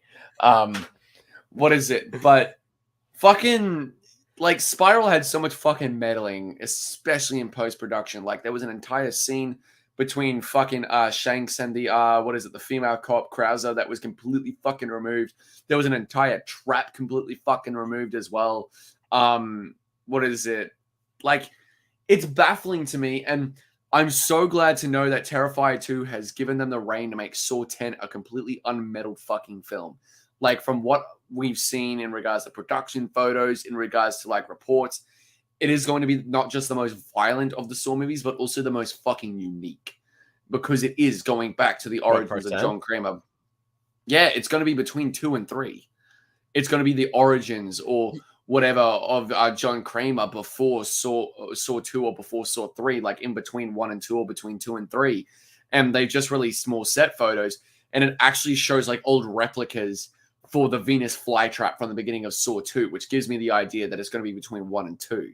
Because there's a big 6-month fucking gap between 1 and 2. Or a 12-month gap, whatever the fuck it was. But at the same time... You've seen all these movies. So, like, I've seen... that many fucking times. I've seen 1, 2, and 3. So, for me, like, and I saw Spiral. So, for me, like, I'm more looking forward to Spiral 2. Like, that seems more... Because how much can you do by part 10? Like, Vin Diesel's on fucking part 10 doesn't mean I'm fucking excited for it.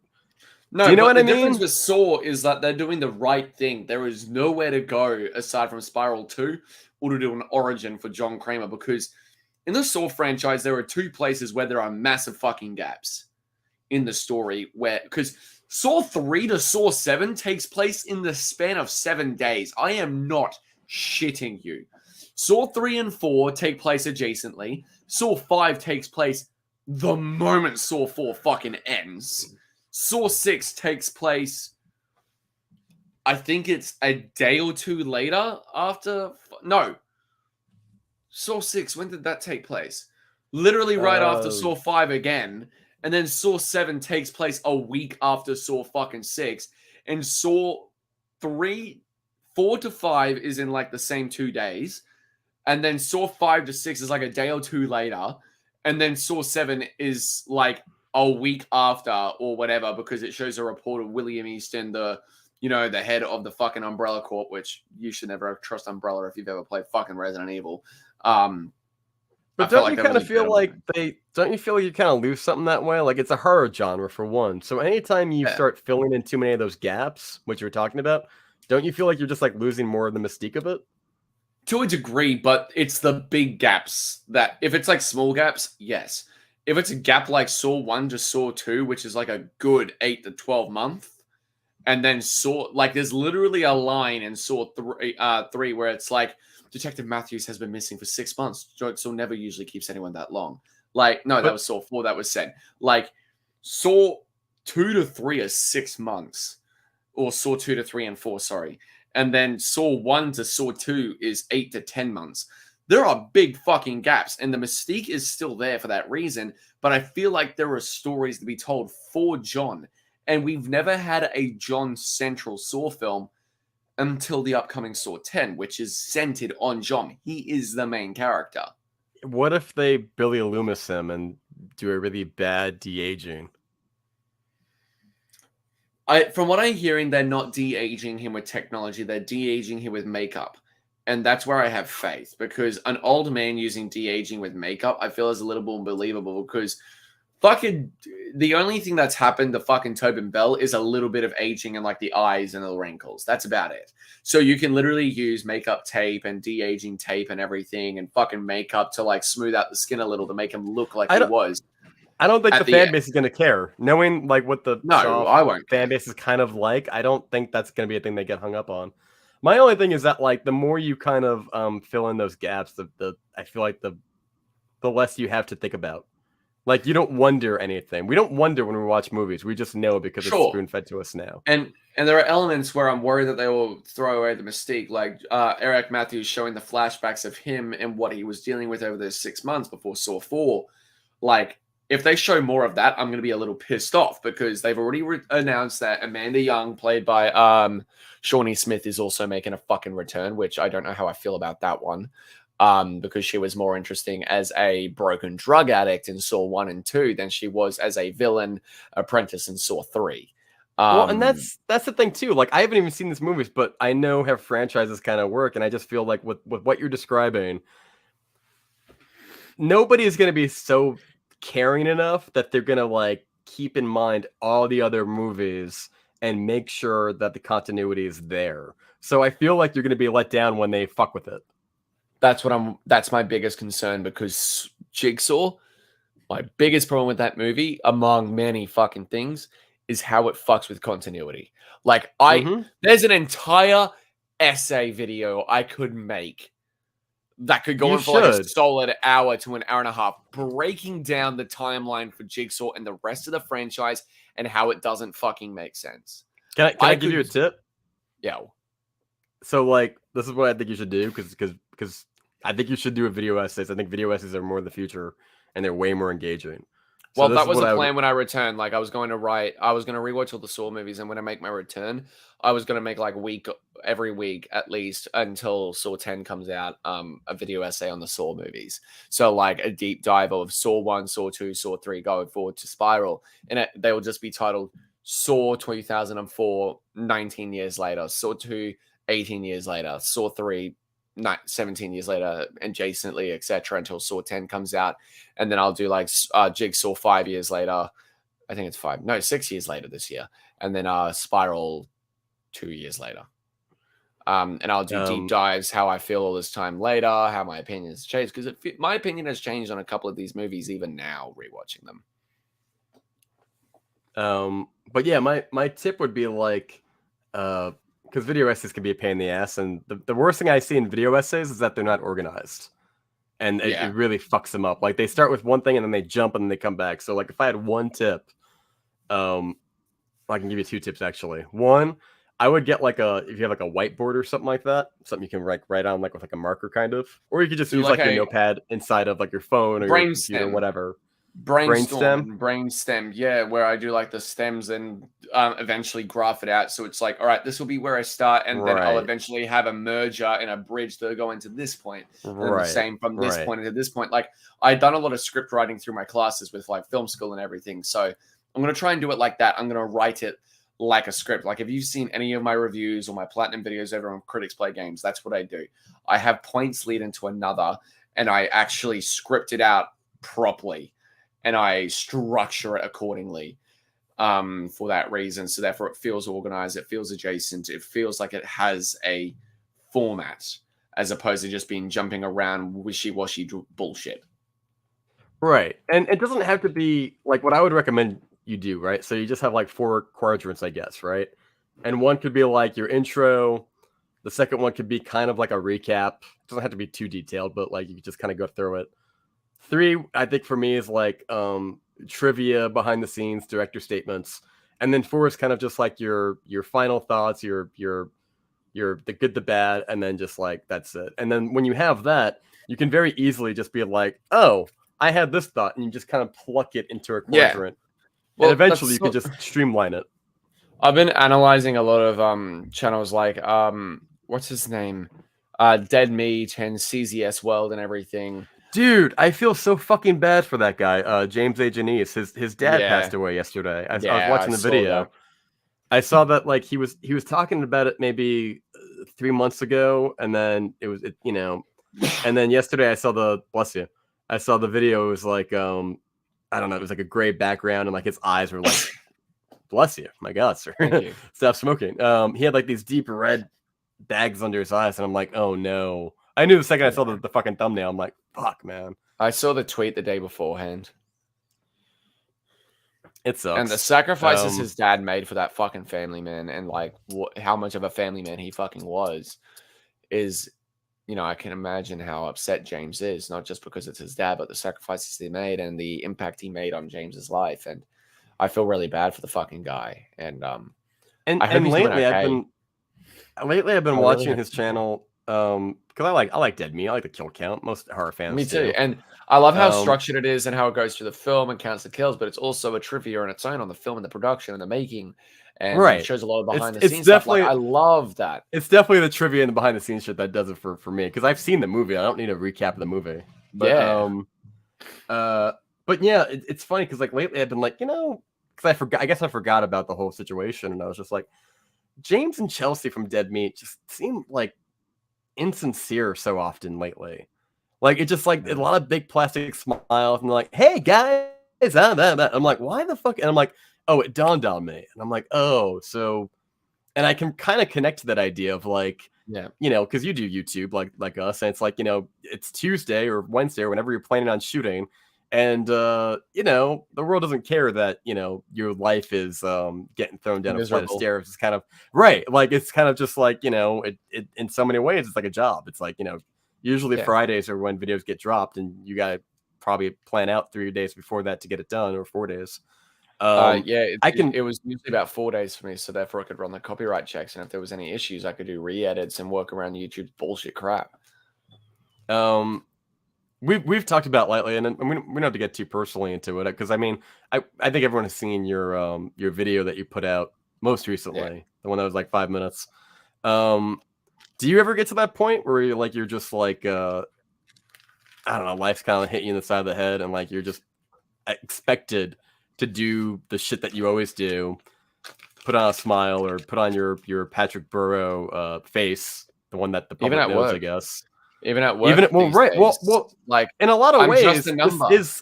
in a lot of ways, this is kind of like work. I mean, YouTube pays us, not a, very little, but like here's some I was breadcrumbs. But paid quite substantially when I was doing it and everything, but like, in the well, grand you were scheme of doing things, though. you were killing it with the Saw videos. Well, the most I've ever been paid from YouTube was $27,000 in 1 month, and that was when Wow. the Saw high happened. But like, I was being paid like with the movie reactions like considerably well. I was getting paid like $6,000-7,000 a month, whereas at my day job right now, I'm lucky to earn $3,500 a month. Yeah, it's rough. But most recently, and we don't have to get into the personal shit. Like, did you get to that point where you're just like sitting in front of the camera and you're trying to force like a video and it's just not clicking to the point that you're just like, oh fuck it? Yeah. Or And do you ever even just at look at the work, man. footage? Say what? That's why I scrapped a lot of my videos, because I could tell that I was being fake, and I was just like, I can't keep fucking doing this. And it was just video being scrapped after video after video. And like, I just wasn't happy with the videos I'm making. Whereas now on Critics Play Games, I don't use my webcam. I just use audio and put gameplay footage over the top. And guess what? It is so much fucking easier to provide a video that way. Well, it's also not scripted either. Yeah, whereas I've got a script for the Critics Play Games stuff, and it feels more natural. It feels like I've actually got my thoughts properly being thrown out there in a way that, even though I'm feeling like shit, I can still provide them in a conjacent, in a very formulaic way to get my point across and still enjoy what I'm doing. I am curious though, like because going back to before we were talking about maybe movie quality dipping hasn't helped. I mean, the changes in the YouTube with the more censorship also hasn't helped. But It definitely hasn't. I'm just curious, like, was there a video, a movie topic that you were covering, and maybe you filmed it, and then you looked at the edit and you trashed it? And if so, what was the movie? I did a timeline analysis of all 9 Saw movies back in the day. This was about July last year when Saw 10 was officially announced, and I was like, cool, I've been wanting to do this video for a while. And I was waiting for the prime time when you Saw 10 was on its way, but it was just a matter of when. The movie had been announced, and I was like, all right, cool. I spent a solid week writing it, rewatching all the movies, and I watched them a couple times each to like gather my thoughts, doing screenshots and everything, grabbing footage and ripping them. Scripting it out properly, going film by film, and then I did the breakdown of all the movies. They were about 5 minutes each movie, and then I did my connective tissue of the conjacent sort of coherency, talking about the order of things regarding the narrative, but it just didn't work, and that's when I realized the YouTube fatigue was really setting in. And do you think it was because it was Saw, or do you think it was because just doing the repetitive nature of it? Like, what do you think it was? It wasn't even the repetitive nature. It was my life is so miserable and the system is so shit with YouTube that's fair. It didn't give a shit about me. I gave a shit about it because I was treating it like a job because it was paying me well enough, but it never gave a shit about me. It never did. And I'm just another user on the platform that they have to fucking pay. I'm one less person they have to give money to, and they don't give a crap about that. I'm just another number, and to earn them money and for them to give me money. But it's just one less person that they're profiting off of, but one less person they're losing money to as well. And with that, they didn't give a shit about me, and I wasn't enjoying it. And that was a video that I was passionate about and wanted to make for a long fucking time.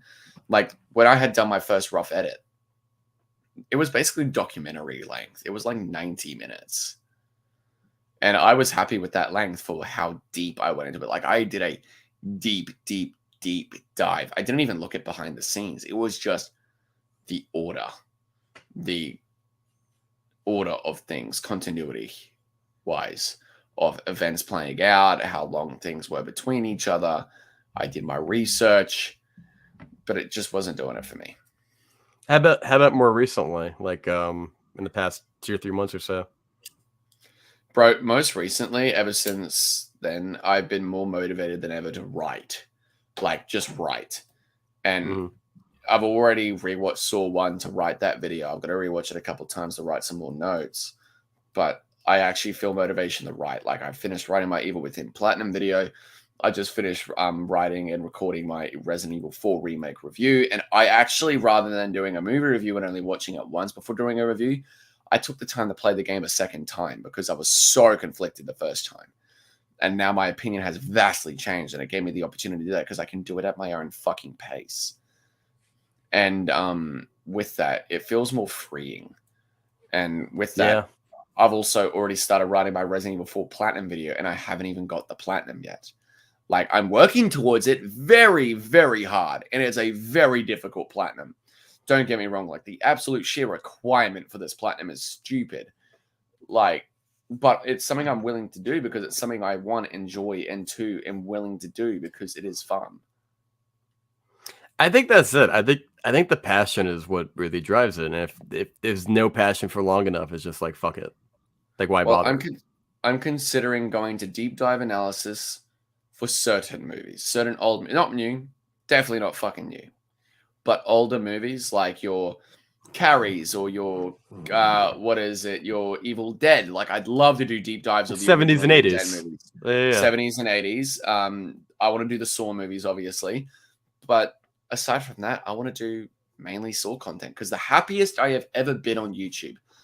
And yes, call me a sellout all you want because it was the most popular shit on my channel. And to this day still is. Like, anytime I post a Saw video, it gets fucking clicks.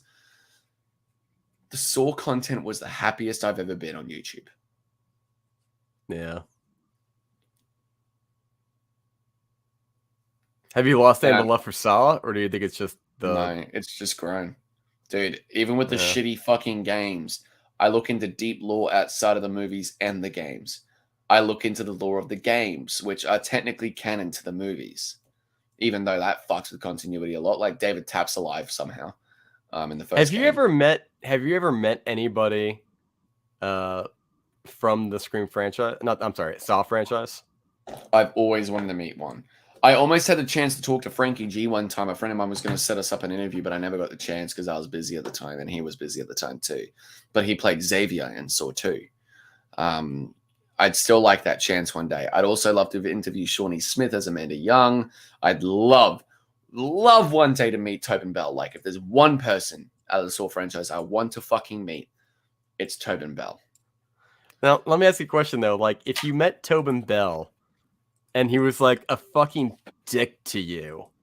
It wouldn't change my love of the franchise, but okay, yeah. But I'd be a little upset because he's an actor I've always idolized because I've seen him in a lot of crap. But his sheer passion for everything he fucking does, it's everything I've always wanted to see in an actor. Keanu, anything he's in, no matter how bad it is, he always puts his best foot fucking forward. Even a movie like Boogeyman 2, Tobin Bell puts his best foot forward for his small fucking role in that shitty ass film. The fuck is Boogeyman 2? Exactly. Is it BOOGIE or GY? BOEY. It's a horror film. It's terrible. I'm blanking on it. Then again, I don't think I've seen Tobin Bell in anything outside of the Saw franchise. Dude, how are you breathing? Minority Report? You spray that every 5 seconds. He's not Minority Report. That's He's got one scene in Minority Report. The old guy, the guy who owns it all. Yes. That's not Tobin Bell. Tobin Bell, hang on. I think that's it. I think it's the old guy from. I think it's the old guy from Knives Out. Oh, it is. It's not Tobin Bell. Hang on. What movie was it then? Oh, The Firm. Sorry, it was another Tom Cruise movie. The Firm. I've never seen that movie. It's fine. It just seems like a 90s movie that came and went. You know, like back when like law movies were a thing, like The Rainmaker or something. It happened. It happened. Yeah. But like, look, I'll be a little sad, but Tobin Bell is an actor I've always respected, like Keanu, because he always puts his best foot forward for everything he fucking does, no matter how big, how small, you name it. He's amazing. And from what I can tell, he's the most humble fucking guy. And he is the kindest guy. He's always a blast to have on set, apparently. Like, I've seen nothing but good reports about him on the Saw sets. Anything with him at the Jigsaw premiere, even though he openly stated he did not like Jigsaw. He said it was still a pleasure to be a part of the film. He was loving to the Spierig brothers. He loved having Josh and fucking Pete Goldfinger on as the new writers for the franchise. And he was more than happy to work with Kevin Grudert again for Saw 10. That's the thing with Saw 10 I'm actually really worried about. Kevin Grudert simultaneously directed one of the best as well as one of the worst Saw movies. He did Saw 6, which is my second favorite Saw movie. He also did Saw 7, which is my least favorite Saw film. So that says something. Yeah. He was also the editor for all 5 of the previous ones.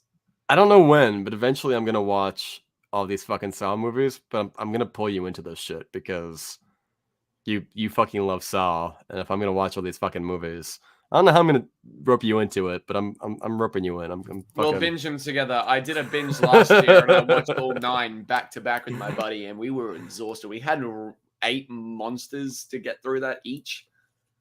God. We made a rule. It must get.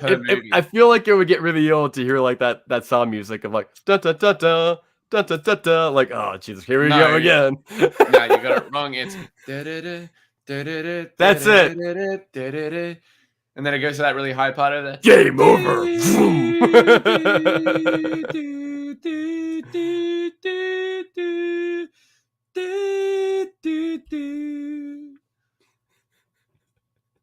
I'm gonna snip that. I'm gonna go back and snip the you doing that terrible impersonation, and that's gonna be the intro music for the intro of me watching every single one of those movies. That's what we're gonna do. You just wrote the theme song. Non-copyright. Game over. Where does I want to play a game. What is the worst part when you're watching a Saw marathon? Like, where does it dip the hardest?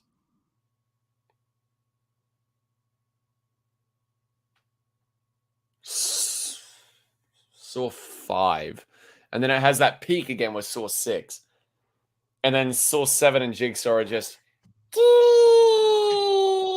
So 6 is a cock tease, and then. Yeah, especially when it has like one of the best traps and the longest trap in the entire franchise being the shotgun carousel. Yes, you heard that right. The shotgun carousel. So with that in mind, because I have no context on any of this, does that mean that you want 10 to kind of maybe partly pick up from 6 a little bit? Pick up some threads from 6? I wanted to pick up some threads, but I also wanted to pick up the quality of 6, because 6 overall has the best production value. It has probably the best directing. Overall, it has the best score. It has the best fucking traps. Aside from like, you're the expert. Is this a matter of writing or a matter of directing? Is it because they changed the directors or the writers? Saw 7 was a weird one because Saw 7 had the shortest production of any Saw movie to date, but it also blended 3D, meaning it had the longest pre-production. So the pre-production for any Saw movie was usually about 18 weeks, but the production was about 2 to 3 months. So that's about 6 months to film a Saw movie, and then like 4 months to fucking edit it and so on to get it out in the theaters by October every year. Now, Saw 7 was weird. Saw 7, because they were incorporating 3D, they were wanting to make enough buck to earn a profit for not just Saw 7, but also the flop that was Saw 6, because Saw 6 flopped at the box office in comparison to previous entries. Every previous entry in the Saw franchise made over $150 million. Saw 6 only earned 60 at the worldwide. But that was because it came out the same day as Paranormal Activity. Everyone went to Paranormal Activity and forgot Saw 6 came out. So with Saw 7, the final chapter, they were like, all right, we need to go bigger. We need to go better. We need to do 3D. Because of that, we can charge extra for tickets and everything. We can make buck not just for Saw 7 because it's marketed as the big finale, the final one to wrap it all up forever, because it was literally titled Saw 3D, the final chapter. Which then 8 years later, lo and behold, there's more movies coming out. No, 7 years, sorry. And then it had a 21-week pre-production to get used to the cameras and the 3D and everything. Yes, they filmed with the same cameras as James Cameron did with fucking Avatar, believe it or not, for the 3D. They filmed it in 3D IMAX. I fucking shit you not. Yeah, just because you film with the same place. Yeah, so probably the same year as like the 4th like Final Destination movie or some bullshit like that. Yeah, no, it was about 2 years before Final Destination 4. But I get what you mean.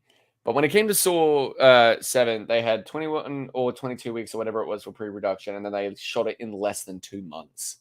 They literally had a set window for every fucking actor, and that was it. Even Tobin Bell was like, you have 1 day.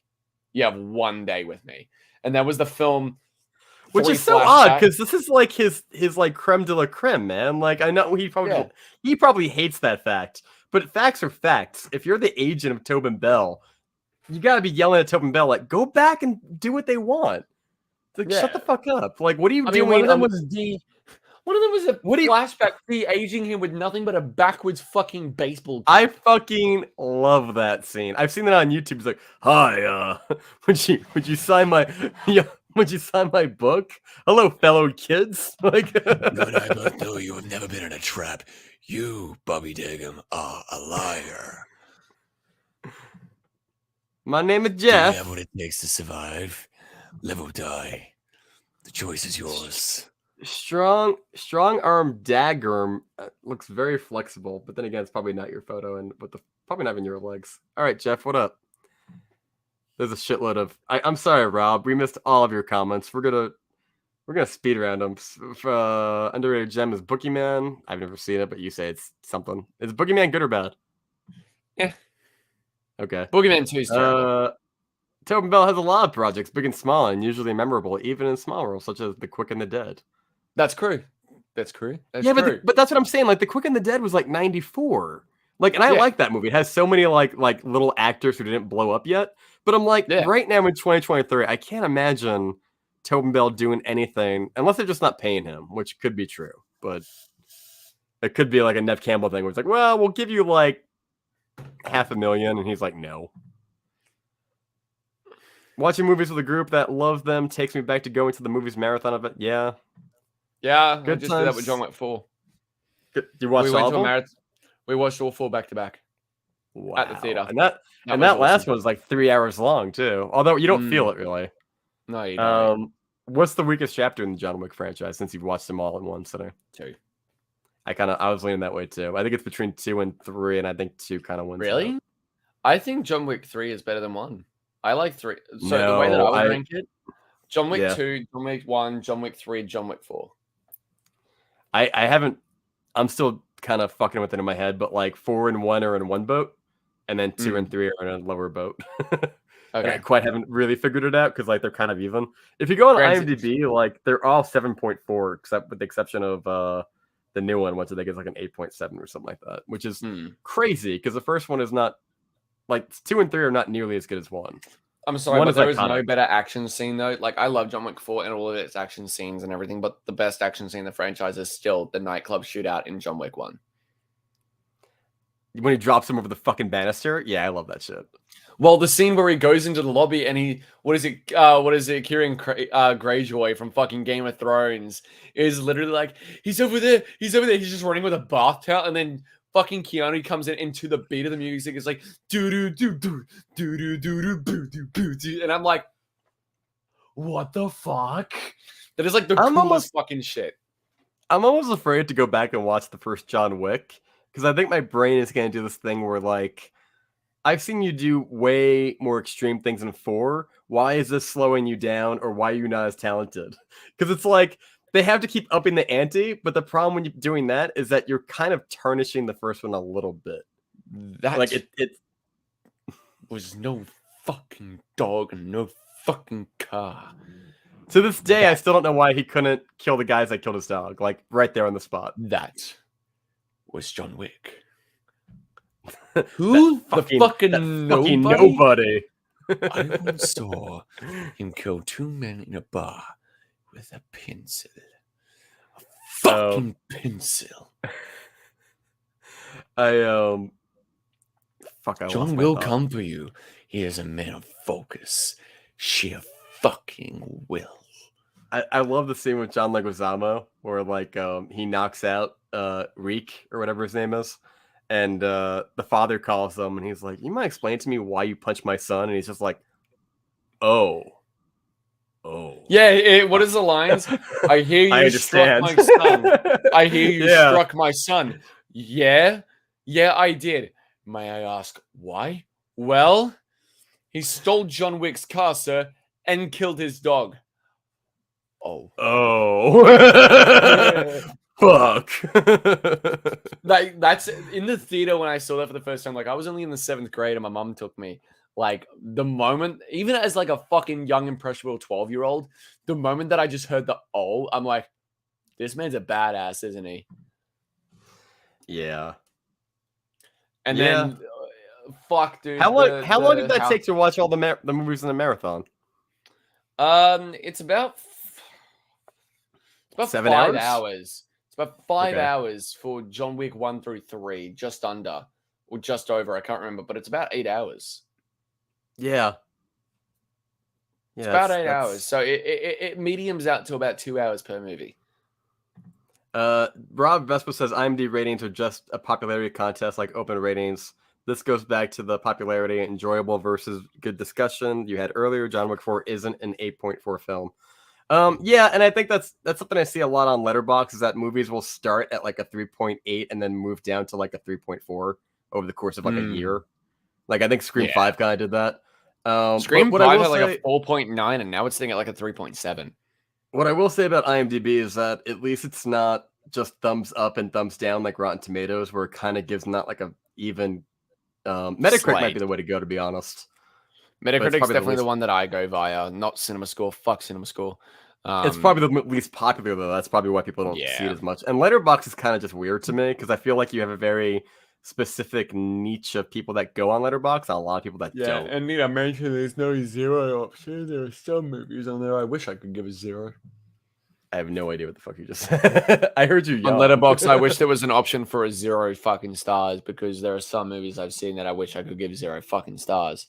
There's a half star, which is pretty insulting. Yeah, it's more insulting to give a half star because it's like, we couldn't even. I had to give you something. 0. I had to give you. I didn't want people to think that I didn't give it a rating. Yeah, exactly. So I gave it half a star. Just my nickel. All right. Fuck! It's 5 a.m. It's 5:26. What the fuck is wrong with you, Patrick? We've been talking for 3 hours and 19 minutes. You wanna call it a day? We got one Might viewer. be an idea. We can probably pick this up again in like a week or two as well. Like do this again, depending on how I'm our down, schedules man. link up. Yeah, this is great. Like I don't want to do like I've been on podcasts where like they haven't been doing it long enough, so they're not very comfortable. B, they always seem to have like a fucking card, and like they got like deadline set today, and they just kind of go down it, and then like they'll talk about it for like a minute, and then they're trying to be John Campea, I guess. I don't know. Ah, right. Well, John Campea does it way fucking better. Yeah, and I don't even like John Campea that much, to be honest. Neither do I, except for all the very out there things he sometimes says. Yeah. But yeah, I like this, man. I like the kind of just like freeze and flows in any which direction. This would be a better podcast, honestly. Like just fucking freeballing it. I can do that. I can take this and just like take the audio, put it into whatever, and then we just need to come up with a podcast fucking name. And then somebody listening right now could be like, "Oh my god, they didn't even plan this shit," and they just made this movie podcast. What would this be? Would this be episode 0 or would this be episode 1? Episode prelude. Rob Vespa, are you still there? I don't think he's still there. I was gonna say Rob Vespa, name the first episode title. I am the one viewer. What would you call the first episode, Patrick? If this was it, what would you call this episode? I honestly couldn't tell you. Random shit with friends. Oh wait, there he is. He's Saturday Hangout is a good podcast name. No, the thing is, with my work schedule, Saturday is never a fucking like guarantee because I work 6 on 3 off, and then like the first 2 or 3 days of the week, I'm morning. The second, the 4th through 5th, 6th day, or like the 3rd through 6th day, I'm working afternoons till like midnight. So it can't be Saturday. How about just movie day? Movie day hangout. It's the stupidest name we could think of. I hate that. You know, I hate that back. Take that back. Fuck it. We'll just call it Saturday hangout anyway. Fuck you being all like, but actually, it's not fucking Saturday. I don't care. Let's see. Yes. Especially if it airs on any other day than Saturday. That'd be like the ultimate slap in the face. Saturday movie night hangout podcast. Yeah, okay, let's just upload it every Tuesday. Oh god. I don't know. That'd be funny. Podcast name. That's the name you just want to call it. Podcast name podcast. The podcast name podcast. Insert podcast name. Yeah, you want to go listen to insert podcast name? I bet just like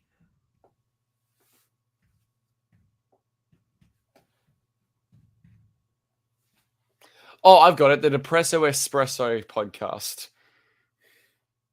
Have it just like, here we go. I mean, whatever podcast. Because like, fuck it. I guess you have to put the word movie in there somewhere so that people click, but I don't give a shit about that, to be honest. I mean, it is what it is. You ever try growing a podcast? It's like, it's probably the hardest thing you could probably fucking do. Now more than ever, because everybody's on Anchor being like, oh yeah, I got a fucking podcast. This today, Ron Burgundy will tell you how to shit instead of an elephant's mouth. I've been invited to some of those podcasts, and then I go back and I watch like one of their episodes to be like, what are they about and shit, and I'm just like, oof. Fucking oof. You guys should maybe get organized first and then circle back when you get organized. We don't need to be organized because we just talk random shit and the latest shit that's happening on Twitter and the drama in the world, especially when it comes to American gun control. That should be the name of the fucking American gun control podcast. Yes. Imagine being so let down. Like I can imagine like some like random middle fucking America. Biden like or Obama just enter the fucking chat out of fucking nowhere. We like what you guys are thinking. We need to bring you into the room so we can pass this bill. You make some very good points. I'm good. I want no part in any of that. And then I'll sit here good and luck to you. Drama, so I'll be like, Port Arthur. Yeah. I can only imagine how difficult it might be to break into the podcast or video market today. Yeah, I mean, we go back pretty much a decade, so like, fuck it. Yeah. I mean, yeah, go for it. Fuck it. If you don't know someone, it is what it is podcast. See, and I don't agree with that. I don't. It does help to know someone, but not really. Like, you need to be the someone. You need to be the someone that somebody knows. Like, you need to fucking Am I fuck your that someone? noise. Yes, Patrick, you are. You're my Australian someone. Oh, crikey, mate. You're my favorite Australian. You're my favorite fucking deputy. crikey, eh? We got to get up at 2 o'clock in the fucking morning to go get our drinking job on the way. We got to go down the fucking ute and go down and get some, you know, Let's and then get some fucking pies. Let's end it on a high note. Patrick, do an impersonation. Do an impersonation of an American doing an Australian accent. Don't pick me. Just the mass majority of ones you've heard. Oh, crikey, get down. It's the local school. We found this at the local Walmart. That's not bad.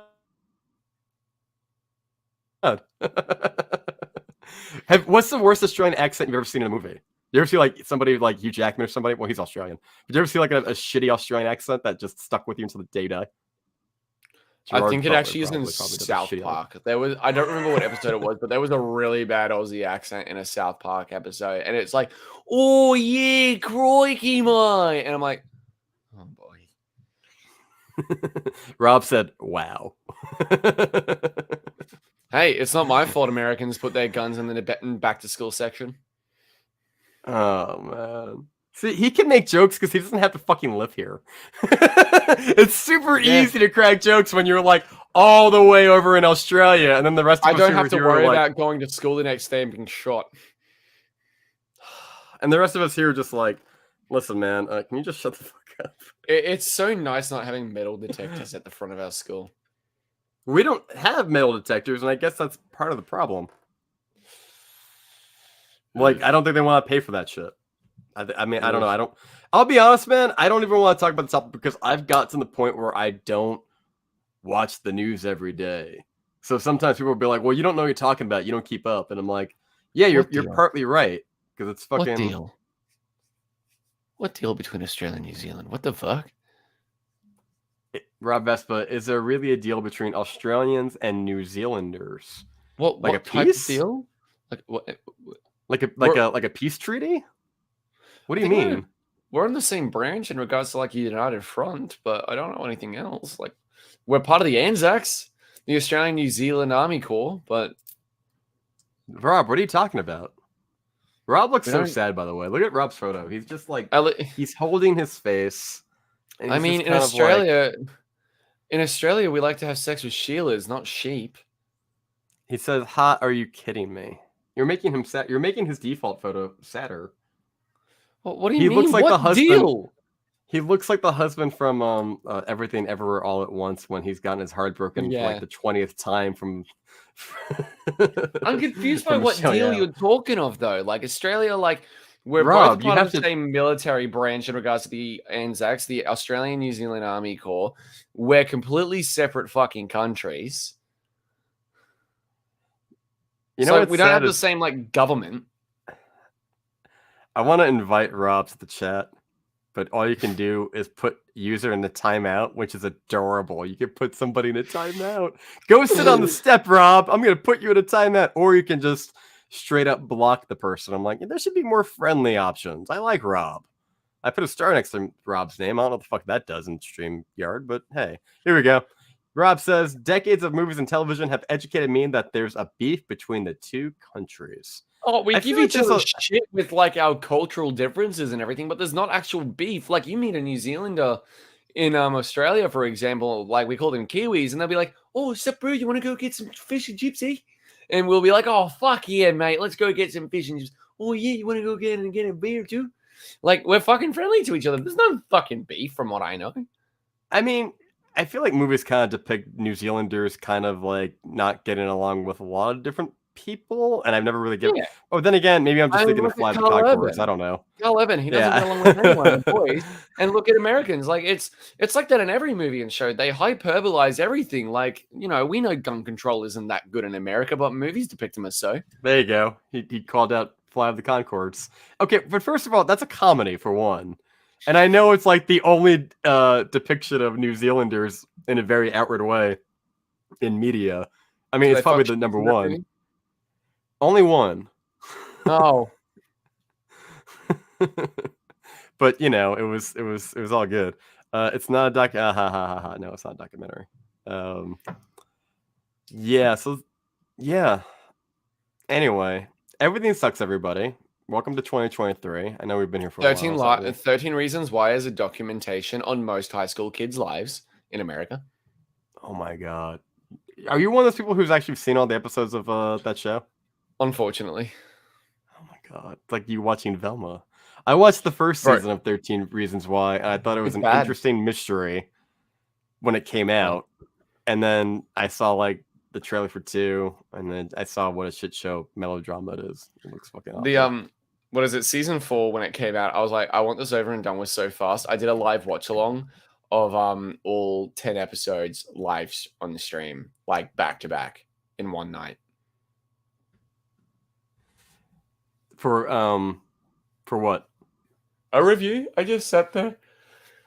I put a timer on with the episode title and name and which one I was up to, and I just watched each episode live for people to watch along with me, and I was absolutely fucking miserable for 10 hours. It sounds so. Clay seems like a little bitch. Yeah, Clay seems like the bad guy on a long enough timeline based on the videos I've seen them. Except for the one time he stopped a school shooter. Oh god, I forgot they tried to work that shit in. That's worse than when they tried to work it into Texas Chainsaw. Oh yeah, true. Whenever that But shit, even they then- like even they then, shoehorn like- that in.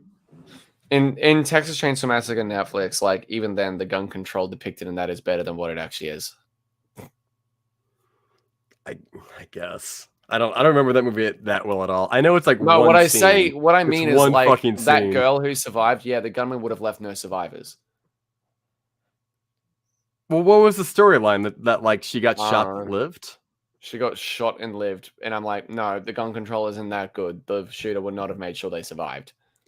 Well, as somebody who lives in the States and we constantly have gun shootings, like that is not uncommon. Like we do hear a lot about how like, let's just say 8 people die, and then the news blurb is always like, and 7 other people were like shot and lived. So like that's not uncommon, I feel.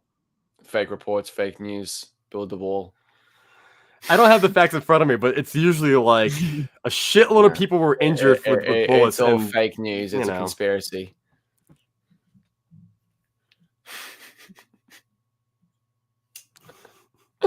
Oh, I'm so glad I don't live in the States. I can make these jokes.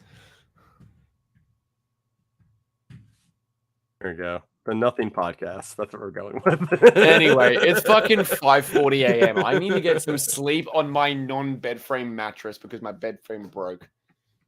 I didn't realize that was your bed. I see you got spiral to the. Did you move the cameras and shit, or did you move the poster? Yeah, my desk is now here. It's no longer here. Right on. Right on. And then, you know, you got this, which is basically like me sleeping on a fucking futon. You know, a Japanese futon because it's just a mattress on the ground I've been sleeping on for 2 weeks. Well, you should do something about that, man. Yeah, I'm gonna go sleep on my futon and roll it up and put it back in the cupboard. What is this, the 90s? You're like, I'm gonna go on my futon. Who the fuck has a futon? Japanese people. That's racist.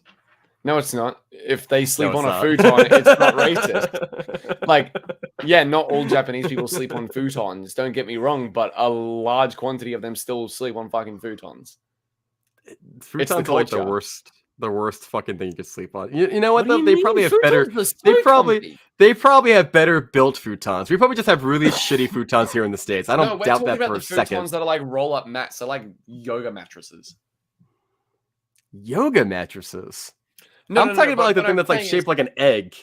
It's like a nest egg, and you kind of Oh fall no, into they it. can and it's like actually a weird... roll them up and everything. And in Japan, like they actually have to take them over the balcony and like air it out and whack out the dust and shit. Damn, dude, we made it to 3 hours, 33 minutes, and 33 seconds, almost. Fuck yeah. Maybe that's the name of the podcast. Fucking 3 hours, 33 minutes. I like this. Here we go. We'll just go with that. Just The 3 minutes, the 3 hours, 33-minute podcast. Yeah. I don't know what the fuck this tatami mats? Oh, he's talking about the Yeah, the futons. They're or called just sleep on the futons. floor. All right, so let me put on my YouTube hat for a second. Patrick, where can the good people find you if they want to find you? I don't have a hat. It's okay. You got long, luscious hair. You can find me over on youtube.com/I want to die. No, I'm kidding. Just youtube.com/Patrick Burow. I won't be posting for up to like 6-7 months, but I'll be back eventually. I'll just figure out what I want. What about the gamer thing? Oh, Critics Play Games. It's a small podcast video game channel where it's myself, BAM TV, Film Optics, and Zach Pope. We do our own separate reviews and everything, but we're a group. We have a podcast that comes out once a month as well. And we do game reviews, game analysis, game commentaries, and sometimes we live stream too. I streamed my entire RE4 playthrough over in there for the remake that just came out because I'm a big RE fan. Check it out. Or you can just go check out Patrick's very big back catalog of Saw videos, because you've got like, how many Saw videos do you think you have in a playlist? 20? 30? 35. Yeah, so there's a whole back catalog. You don't have to have new shit, Patrick. You have a whole back catalog of shit. I have that many more Saw videos I could fucking make. That's the sad part.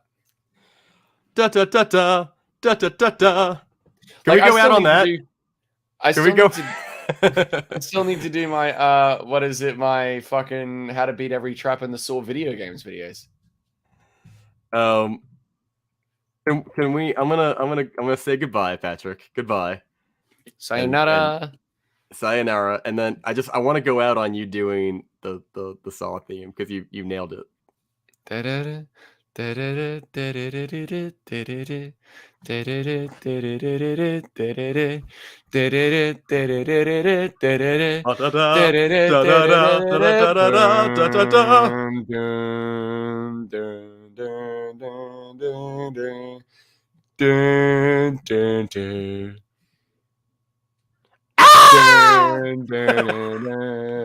Okay, I'm done. Good night. Go get some sleep.